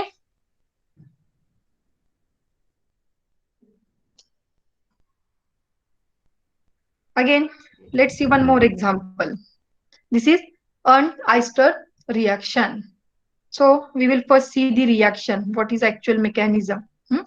So I have used here handwritten sketches, not through the chem sketch or ISI draw. Okay, this is for simplification. So now you can see here benzoic acid is a starting material, and when diazomethane, that is CH2N2, attacks on here, so this is the intermediate or this is the product of the first step, we can say. Then reaction with silver oxide, it will give a reactive intermediate carbene. Carbene means carbon with the 2 unpaired electrons is known as carbene intermediate, and this carbene intermediate rearranges to a ketene intermediates. How? So this bond shifted over here and oxygen is shifted over here. Okay, so CH double bond C double bond O. Carbon is converted into ketene. And after hydrolysis of this step, we are getting one more acid, but with one CH2 group extra, because we are using here diazomethane CH2N2. म्हणजे काय, ही simple reaction आहे ज्याच्यामध्ये एक acid आपण दुसऱ्या acid मध्ये convert करतो, पण प्रोडक्ट मध्ये एक अल्किल ग्रुप एक्स्ट्रा असतो. दिस इज द रिएक्शन. आली का लक्षात? पहा, मेकॅनिझम अगदी सिंपल आहे इथे. फक्त इंटरमिजिएट जो तयार होतो तो आहे कार्बन आणि किटीन.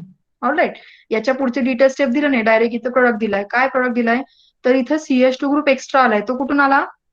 That is from the diazomethane. So this is very simple reaction, but the problem is that this carbonyl group is from reactant carbonyl group or it is newly introduced. बघा, या reaction मध्ये question काय आहे, तर हा जो carbonyl group product मध्ये आलेला आहे, म्हणजे आपल्याला माहिती आहे की या प्रोडक्ट मध्ये एक सी एक्स्ट्रा आलाय. मग तो सी कार्बोनिल ग्रुपचाच आहे का नवीन इंट्रोड्यूस झालाय, हे आपल्याला फाइंड आउट करायचे. क्वेश्चन पहिला लक्षात आला का? पहा, कार्बोनिल ग्रुप जो आहे प्रोडक्ट मध्ये हा नवीन आहे का पहिल्याच ऍसिड मधला कार्बोनिल ग्रुप आहे, हे फाइंड आउट करायचे. त्याच्यासाठी आपण आयसोटोपिक लेबलिंगचा स्टडी करतोय इथे. सो काय केलं, स्टार्टिंग मटेरियल आहे त्यातल्या कार्बोनिल ग्रुपला आपण लेबल केलं याचा अर्थ इथं कार्बन 12 न वापरता तो कार्बन 13 वापरला, C13. ओके, आणि रिएक्शन कॅरी आउट केली नॉर्मल पद्धतीनं. तर तुम्हाला फायनल प्रोडक्ट मध्ये काय दिसलं, जो कार्बन 13 COH ग्रुप मध्ये होता तोच कार्बन 13 प्रोडक्टच्या COH ग्रुप मध्ये पण आहे. याचा अर्थ काय होतो, CH2 group is from outside, that is from diazomethane.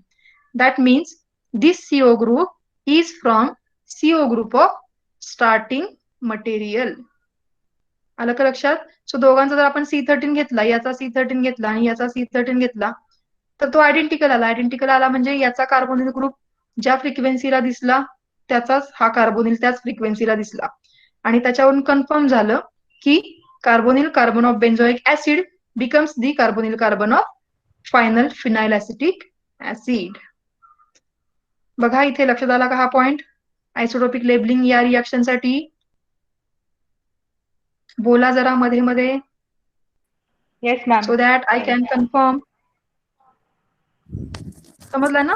इथे कार्बोनिल ग्रुप आणि इथे carbonyl group C13 study same दाखवतो, सेम फ्रिक्वेन्सी दाखवतो. याचा अर्थ दोन्ही कार्बोनिल ग्रुप हे एकाच कार्बोक्झिलिक ऍसिडचे आहेत.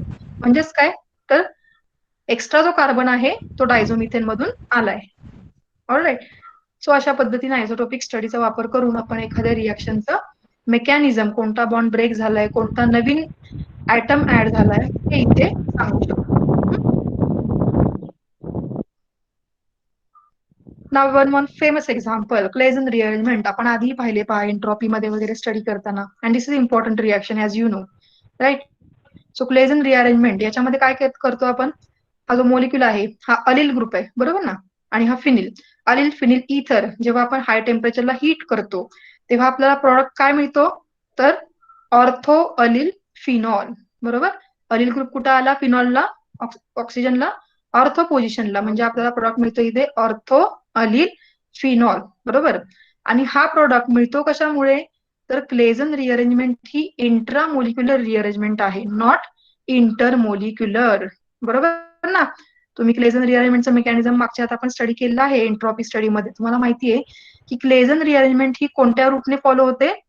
intramolecular but not the intermolecular. So first of all you should know difference between intra and inter. Tell me what is that? Intramolecular म्हणजे काय आणि intermolecular reaction म्हणजे काय? Intra means within molecule and inter Within means same two different. molecule. Yes, means what? This rearrangement is taking place in this molecule itself. There is no outside another molecule. बरोबर? आणि जेव्हा आपण इंटरमोलिक्युलर म्हणतो तेव्हा हेच molecule different. एकसारखे दोन असतील वेगवेगळे, बरोबर ना? तर Yes. त्याला त्या दोघांमध्ये रिएक्शन झाली तर त्याला इंटरमोलिक्युलर म्हणायचंय. So as we know this Claisen rearrangement follows the intramolecular path. So that means हा जर इंट्रामोलिक्युलर पाथ असेल म्हणजेच काय, तर कन्सर्टेड पाथ आहे, डायरेक्ट सायमल्टेनियस ब्रेकिंग आणि मेकिंग आहे. म्हणजे हा डबल बॉन्ड इथं शिफ्ट होतो, इथला बॉन्ड इथं शिफ्ट होतो, इथला बॉन्ड इथं शिफ्ट होतो आणि फायनली आपल्याला हा प्रोडक्ट मिळतो. त्याचं मेकॅनिझम मी पुढच्या स्लाइडमध्ये डिटेलमध्ये दिलेला आहे. मग जेव्हा हा बॉन्ड इथे शिफ्ट होतो तेव्हा स्टारवाला ऍटम म्हणजेच कार्बन 14 कुठे येतो? डायरेक्टली ऑर्थो पोझिशनला, बरोबर ना? म्हणजे इथं. पण जर ही इंटरमोलिक्युलर पाथने फॉलो झाली रिॲक्शन तर हा बॉन्ड पहिला ब्रेक होईल आणि स्टारवाला ऍटम जो आहे तो लास्टला जाईल इकडं. पण या रिॲक्शनचा स्टडी केला, आयसोटोपिक स्टडी केल्यानंतर असं ऑब्झर्व झालं की there is a intramolecular product that is labelled carbon is at the ortho position. So which confirms the Claisen rearrangement is taking place by intramolecular product. तुम्ही जर हे दोन वेगवेगळे प्रोडक्ट बघितले तर हा आपल्याला ऑब्झर्व झालाय, हा नाही ऑब्झर्व झाला. हा नाही ऑब्झर्व झाला कारण तो इंटरमोलिक्युलर पाथनी तयार झालेला आहे. आयसोटोपिक लेबल स्टडी मध्ये असं ऑब्झर्व झाला. That means the reaction is intramolecular. So I have given here mechanism. Simple mechanism is there. बघा तोच मोलिक्युल फक्त असा लिहिला. अलील ग्रुप आहे तो तिथे सरळ लिहिलेला, तो आपण असा लिहिला. कोणता कोणता बॉन्ड तयार झाला पहिल्यांदा? बॉन्ड नंबर 1 आणि 6, बरोबर? हा 5 आणि 6 मधला डबल बॉन्ड आहे तो 1 ला शिफ्ट झाला म्हणजे 1 आणि 6 बॉन्ड तयार झाला. ऑटोमॅटिकली काय होईल? 1 आणि 2 मधला बॉन्ड आहे तो ब्रेक होईल, तो ऑक्सिजनकडे शिफ्ट होईल म्हणजे ऑक्सिजन कार्बन मध्ये इथं डबल बॉन्ड तयार होईल, बरोबर? आणि मग इथं डबल बॉन्ड तयार झाला की ऑटोमॅटिकली कार्बन 3 आणि 4 मधला बॉन्ड ब्रेक होईल, तो कुठे जाईल? 4 आणि 5 मध्ये. बरोबर ना? So you can see 6 number is isotopic label carbon atom, so which is having bond with the carbon number 1. So aromatic पासून नॉन aromatic कंपाऊंड तयार होतं आणि मग पुन्हा हायड्रोजनचं इलिमिनेशन होऊन सायक्लायझेशन होऊन पुन्हा आपल्याला फायनल प्रोडक्ट इथे मिळतो. Okay, so I will not go in detail, just see. जर हे इंट्रामोलिक्युलरनी झालं तर कोणकोणते बॉन्ड ब्रेक होतील तुमच्या लक्षात येईल. बॉन्ड 1 आणि 6 तयार होईल, बॉन्ड 5, 6 ब्रेक होईल, बॉन्ड 1, 2 ब्रेक होईल, बॉन्ड 2 आणि 3 तयार होईल आणि बॉन्ड 3 आणि 4 ब्रेक होईल. सो इथे शॉर्ट मध्ये तुम्हाला दिलेलं आहे, लगेच लक्षात येईल याचं मेकॅनिझम. ठीक आहे? क्लेझन रिअरेंजमेंट काय अडचण आहे का पहा. How it goes with the intramolecular mechanism. You can see all study, all mechanism is followed in one reactant only, बरोबर ना? There is no another reactant here, so that allyl group is coming from other molecule. Allyl group is from the same molecule, that is reaction is intramolecular. Okay, so आता isotopic labelling मध्ये अजून एक part येतो, deuterium labelling. आतापर्यंत आपण C13 labelling पाहिलं, C14 labelling पाहिलं, बरोबर ना? Carbon 13, carbon 14. तसंच ड्यूटेरियम लेबलिंग सुद्धा आपण वापरतो. ड्यूटेरियम लेबलिंग कुठे वापरतो? जिथे इलिमिनेशन रिॲक्शन असतात mostly. Okay, so deuterium labelling can be done either by labelling the substrate, म्हणजे डायरेक्ट रिॲक्टंट मॉलिक्युलला ड्यूटेरियमनी लेबल केलं जातं, किंवा alternatively we can use deuterated solvent medium. So this is known as solvent isotopic effect if we are using deuterated solvent or deuterated medium, so which easily allows to distinguish between different mechanisms. For example, in beta elimination we can have two mechanisms. Again, beta elimination मध्ये आपण दोन mechanism, either beta bond is broken or next bond is broken. इथे पण दोन possible route आहेत, reaction मध्ये लक्षात येईल तुमच्या. In first case we are assuming that beta proton and leaving group are removed simultaneously. Okay, आता पुढच्या स्लाइडला जाण्यापूर्वी तुम्ही मला सांगा, जेव्हा जेव्हा बीटा इलिमिनेशन म्हणतो आपण, तेव्हा मेकॅनिझम कसं असलं पाहिजे? कन्सर्टेड असलं पाहिजे का पहिल्यांदा बॉन्ड ब्रेकिंग आणि बॉन्ड मेकिंग असलं पाहिजे? ऑलरेडी आपण 2-3 रिएक्शन मध्ये डिस्कस करून झालेलं आहे. बीटा इलिमिनेशन जेव्हा असेल तेव्हा मी हा रूट म्हणते, पहिला रूट, ज्याच्यामध्ये काय beta proton and leaving group are removed simultaneously. मग हा रूट पॉसिबल असेल का हा रूट पॉसिबल असेल? पहिल्यांदा बेसनी प्रोटॉन ऍब्स्ट्रॅक्ट केला, कार्बॅनियन तयार झाला, म्हणजे रिएक्टिव्ह इंटरमिजिएट तयार झाला, आणि त्यानंतर तो रिएक्टिव्ह इंटरमिजिएट लिव्हिंग ग्रुपला डिस्प्लेस झाला, लिव्हिंग ग्रुपला डिस्प्लेस केला. सो या दोन्ही मधलं कोणतं मेकॅनिझम जास्ती पॉसिबल वाटतं तुम्हाला इलिमिनेशनसाठी? कॅन यू टेल मी?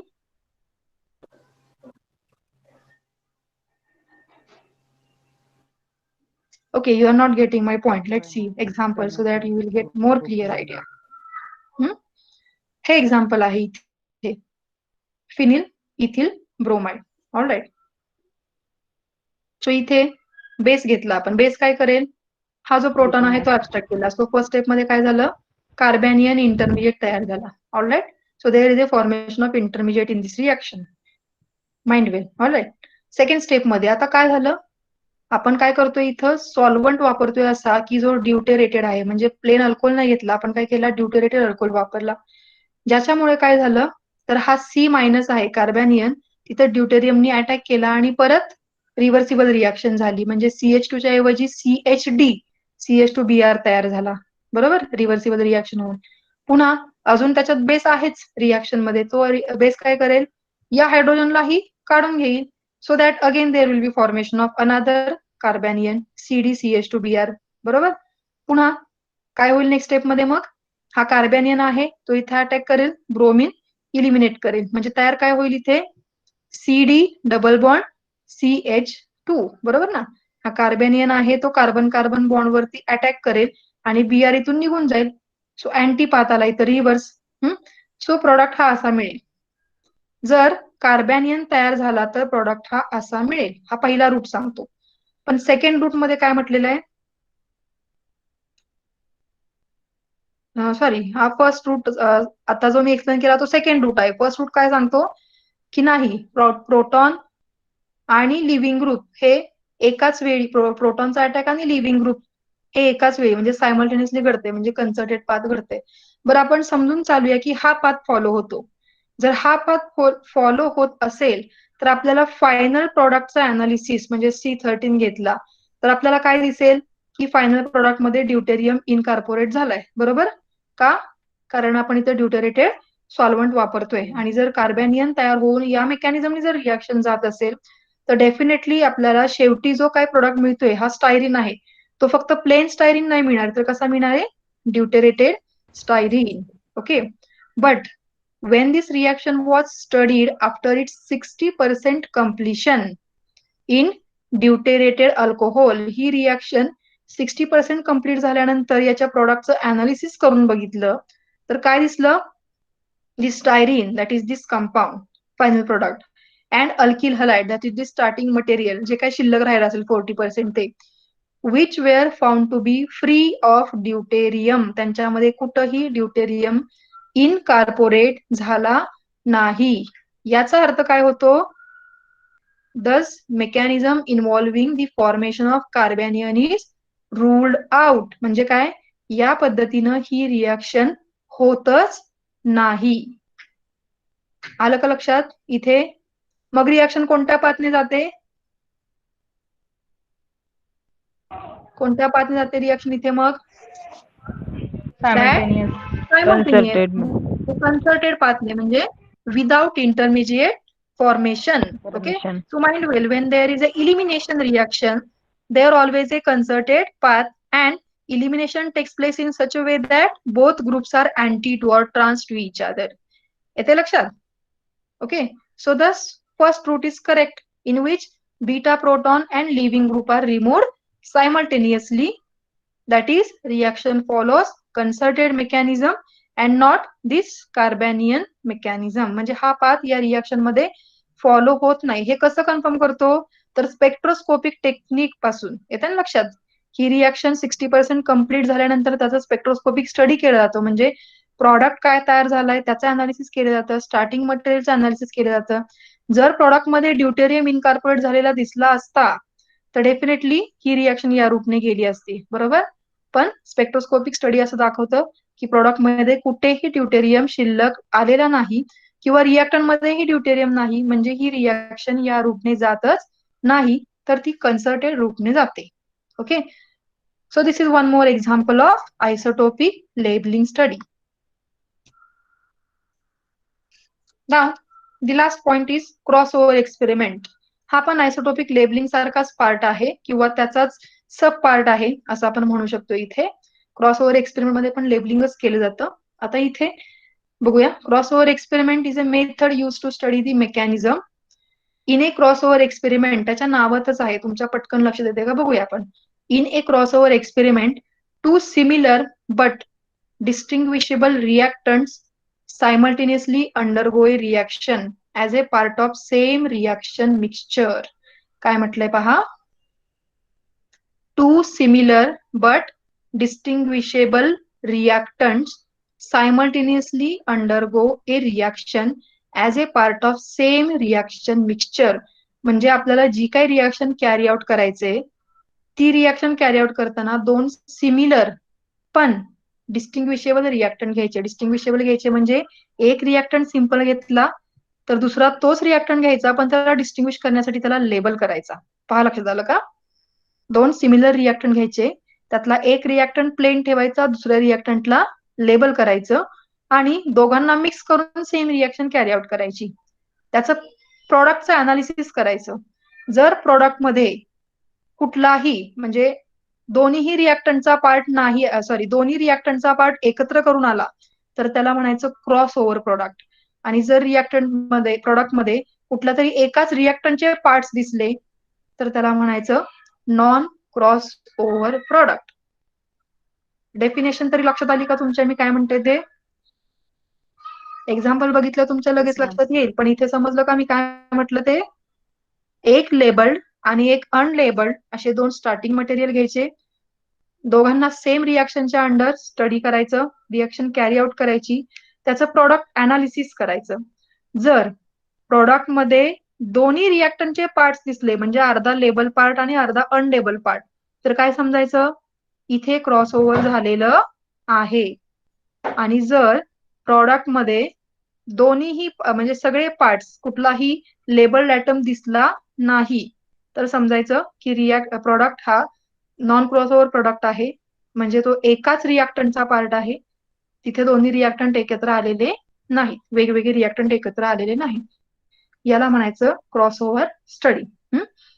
काय म्हटलंय, the aim of crossover experiment is to determine whether or not a reaction process involve a stage where the components of each reactant means here one labeled reactant and one unlabeled reactant, components of each reactant Label. have an opportunity to exchange with each other. आपण काय करतो या experiment मध्ये, दोन distinguishable reactant घेऊन त्यांना mix करतो, म्हणजे त्यांना त्यांचे ऍटम्स किंवा मोलिक्युल्स किंवा पार्ट्स एक्सचेंज करायला अलाव करतो आणि त्याच्यावरून ठरवतो की नक्की कशी रिॲक्शन झाली असेल. Again we are dealing with the same Claisen rearrangement. Okay, so आता फक्त आणि फक्त या रिॲक्शनवर जास्त स्ट्रेस देऊया. रिॲक्टंट 1 काय दिसतोय तुम्हाला, अलिल फिनिल इथर. आणि दुसरा रिॲक्टंट काय आहे, हा जो अलिल ग्रुप आहे त्याला आपण लेबल केला किंवा आपण त्यात एक्स्ट्रा मिथिल ग्रुप ऍड केला आणि तसंच बेन्झीन रिंगला एक मिथिल ग्रुप ऍड केला. पण मला सांगा, हा जरी रिॲक्टंट असेल हा जरी रिॲक्टंट असेल तरी रिॲक्शनचा पाथ बदलणार आहे का क्लेझन रिअरेंजमेंटचा. इथे molecules are structurally same but little bit distinguishable. आलं का लक्षात तुमच्या. येस और no. Yes, ma'am. Yes, ma'am. Here molecules are same. ma'am. They will follow the same route of Claisen rearrangement, but to distinguish between them, we have taken one alkyl substituent extra in the second reactant. Okay, so इथे एक alkyl substituent वाढवला आणि phenyl रिंगला एक वाढवला. आता हे दोन reactant आपण मिक्स करायचे. आणि दोघांची एकत्रित क्लेझन रिअरेंजमेंट कॅरी आउट करायचे. Now observe the products. In first case, what is the first product here? Non crossover product. Non crossover product म्हणजे जो प्रॉडक्ट व्होल आणि सोल फक्त याच रिएक्टंट पासून बनलाय. इथं तुम्हाला कुठं निळा पार्ट दिसतोय का सेकंड रिएक्टंटचा? प्रॉडक्ट बघितला का सर्वांनी पहिला?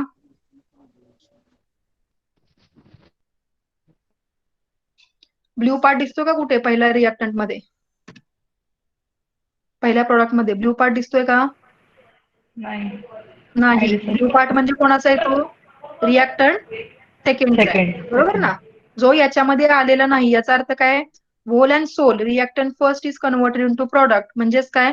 तर इथं डायरेक्ट इंट्रामोलिक्युलर रिएक्शन झालीये हा, आणि प्रॉडक्ट पहिला मिळालाय. म्हणजे हा नॉन क्रॉसओव्हर प्रॉडक्ट आहे. पण असाही प्रॉडक्ट तुम्हाला समजा ऑब्झर्व झाला ज्याच्यामध्ये काय तुम्हाला दिसतंय? अर्धा पार्ट OH पार्ट म्हणजे हा एवढा पार्ट हा रिएक्टंट वनचा आहे. तर हा राहिलेला जो अलील सबस्टिट्यूएंट आहे तो कुणाचा आहे? ब्ल्यू पार्ट कुणाचा आहे? रिएक्टंट सेकंडचा आहे. याचा अर्थ या दोघांनी काय केलंय? एकमेकांमध्ये ऍटम्स किंवा ग्रुप्सचं एक्सचेंज केलंय आणि त्यामुळे आपल्याला जो प्रॉडक्ट मिळालाय तो कसा आहे? क्रॉस ओव्हर झालेला आहे. जर असं असेल तर डेफिनेटली कशी रिएक्शन असेल? इंटरमोलिक्युलर. डिफरंट मोलिक्यूल त्याने घेतले. त्याचा अर्थ एक रेड मोलिक्यूल आणि दुसरा ब्ल्यू मोलिक्यूलचा हा पार्ट त्यांनी वापरला. याचा अर्थ अशी जर रिएक्शन झाली तर ही रिएक्शन कशी असणार? 100% इंटरमोलिक्युलर. बरोबर ना? पण आपल्याला माहिती आहे क्लेझन रिअरेंजमेंट कशी आहे? इंट्रामोलिक्युलर. म्हणजे आपल्याला जर या रिएक्शन मधून जो काय फायनल प्रोडक्ट मिळेल तो कसा असेल? Either this non product will form और this non crossover product will form. हा प्रोडक्ट तिथं तयारच होणार नाही. कारण जर असा प्रोडक्ट तयार झाला, क्रॉसओव्हर प्रोडक्ट तयार झाला, तर याचा अर्थ असा होतो की Claisen rearrangement intermolecular path follow करते. But spectroscopy already proved that the Claisen rearrangement follows the intramolecular path and therefore formation of crossover product is completely ruled out in this possibility. बरोबर? त्यामुळे जेव्हा या रिएक्शनचा क्रॉसओव्हर स्टडी केला जातो तेव्हा कोणताही crossover product तिथं तयार होणारच नाही. कारण क्रॉसओव्हर प्रोडक्ट जर तयार झाला तर तो डेफिनेटली इंटरमोलिक्युलर रिएक्शनचा प्रोडक्ट असेल. आणि हे पॉसिबल नाहीये कारण हे ऑलरेडी स्पेक्ट्रोस्कोपीनं प्रूव्ह केलंय. Okay, so we can have two products. Either असा तरी नॉन क्रॉसओव्हर प्रोडक्ट तयार होईल किंवा ब्ल्यू रिएक्टंटचा असा तरी तयार होईल. आणि जर क्रॉसओव्हर झाला तर दोन्ही रिएक्टंट ब्ल्यू आणि रेड एकत्र येतील. इथंही ब्ल्यू आणि रेड एकत्र येतील. पण असा कुठेही ऑब्झर्व झालेला नाही. बघा इथे पुन्हा दिलंय. हे दोन वेगवेगळे मॉलिक्युल आहेत. एकाने इंट्रामोलिक्युलर पाथ फॉलो केला तर आपल्याला नॉन क्रॉसओव्हर प्रोडक्ट मिळेल. म्हणजे एक तर आयदर प्युअर हा तरी मिळेल किंवा प्युअर हा तरी मिळेल. बघा ओके. आणि जर इंटरमोलिक्युलर केला तर हाफ पार्ट रेडचा मिळेल, हाफ पार्ट ब्ल्यूचा. दुसऱ्या रिएक्टंटसाठी हाफ पार्ट ब्ल्यूचा आणि सबस्टिट्यूएंट घेतला रेडचा. पण crossover experiment is carried out but only non-crossover products are observed indicating intramolecular rearrangement. बघा हा एवढाच प्रोडक्ट आपल्याला ऑब्झर्व झालाय by spectroscopic. So which confirms the Claisen rearrangement is following intramolecular path. So crossover experiment study लक्षात आलेला आहे का? Yes ma'am. सगळे बोला जरा. Yes, ma'am. कुणाला अडचण आहे का इथे? हे बघा इथं डायग्रामॅटिकली अजून मोर क्लिअर होतंय.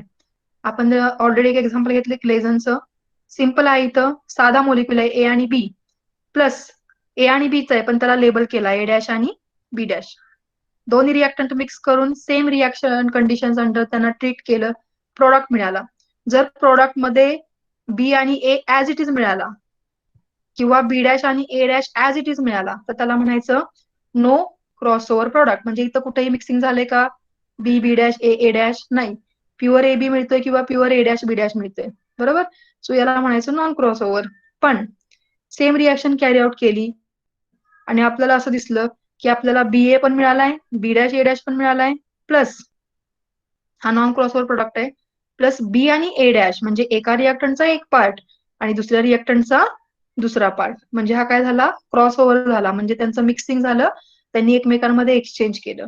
किंवा B dash A. So this is crossover product.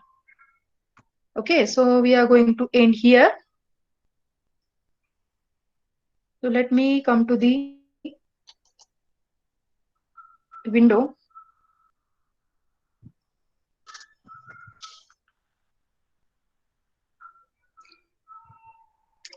सांगा कोणकोणत्या मेथड्स आपण पाहिल्या, सर्वांनी अनम्यूट करून घ्या आता.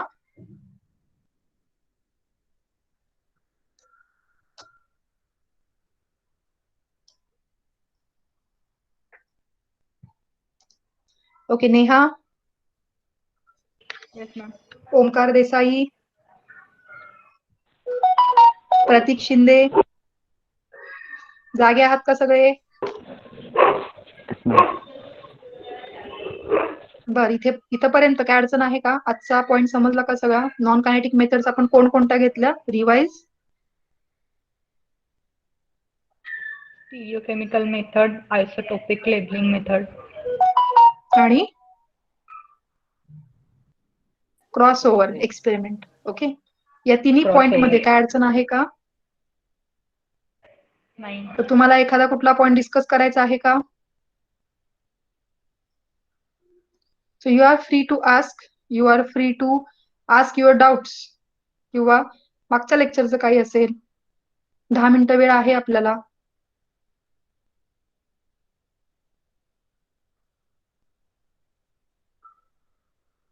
Nikita Desai,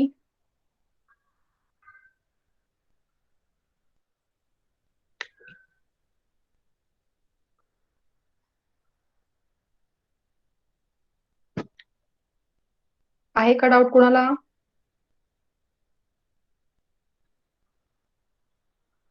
just make a habit to ask the questions. फक्त शांत बसायचं नाही. तुम्हाला काही डाऊट असेल तर विचारा, किंवा नाही कळालं तरी सांगा. I can explain again. किंवा कळालं असेल तर ऍटलीस्ट हो म्हणा, मला कळालंय सगळं.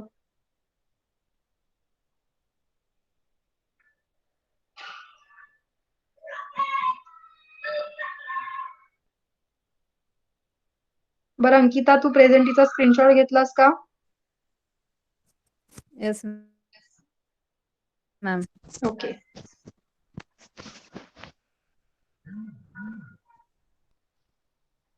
ठीक आहे, तुमच्या टेस्टसाठी तुम्हाला बेस्ट ऑफ लक.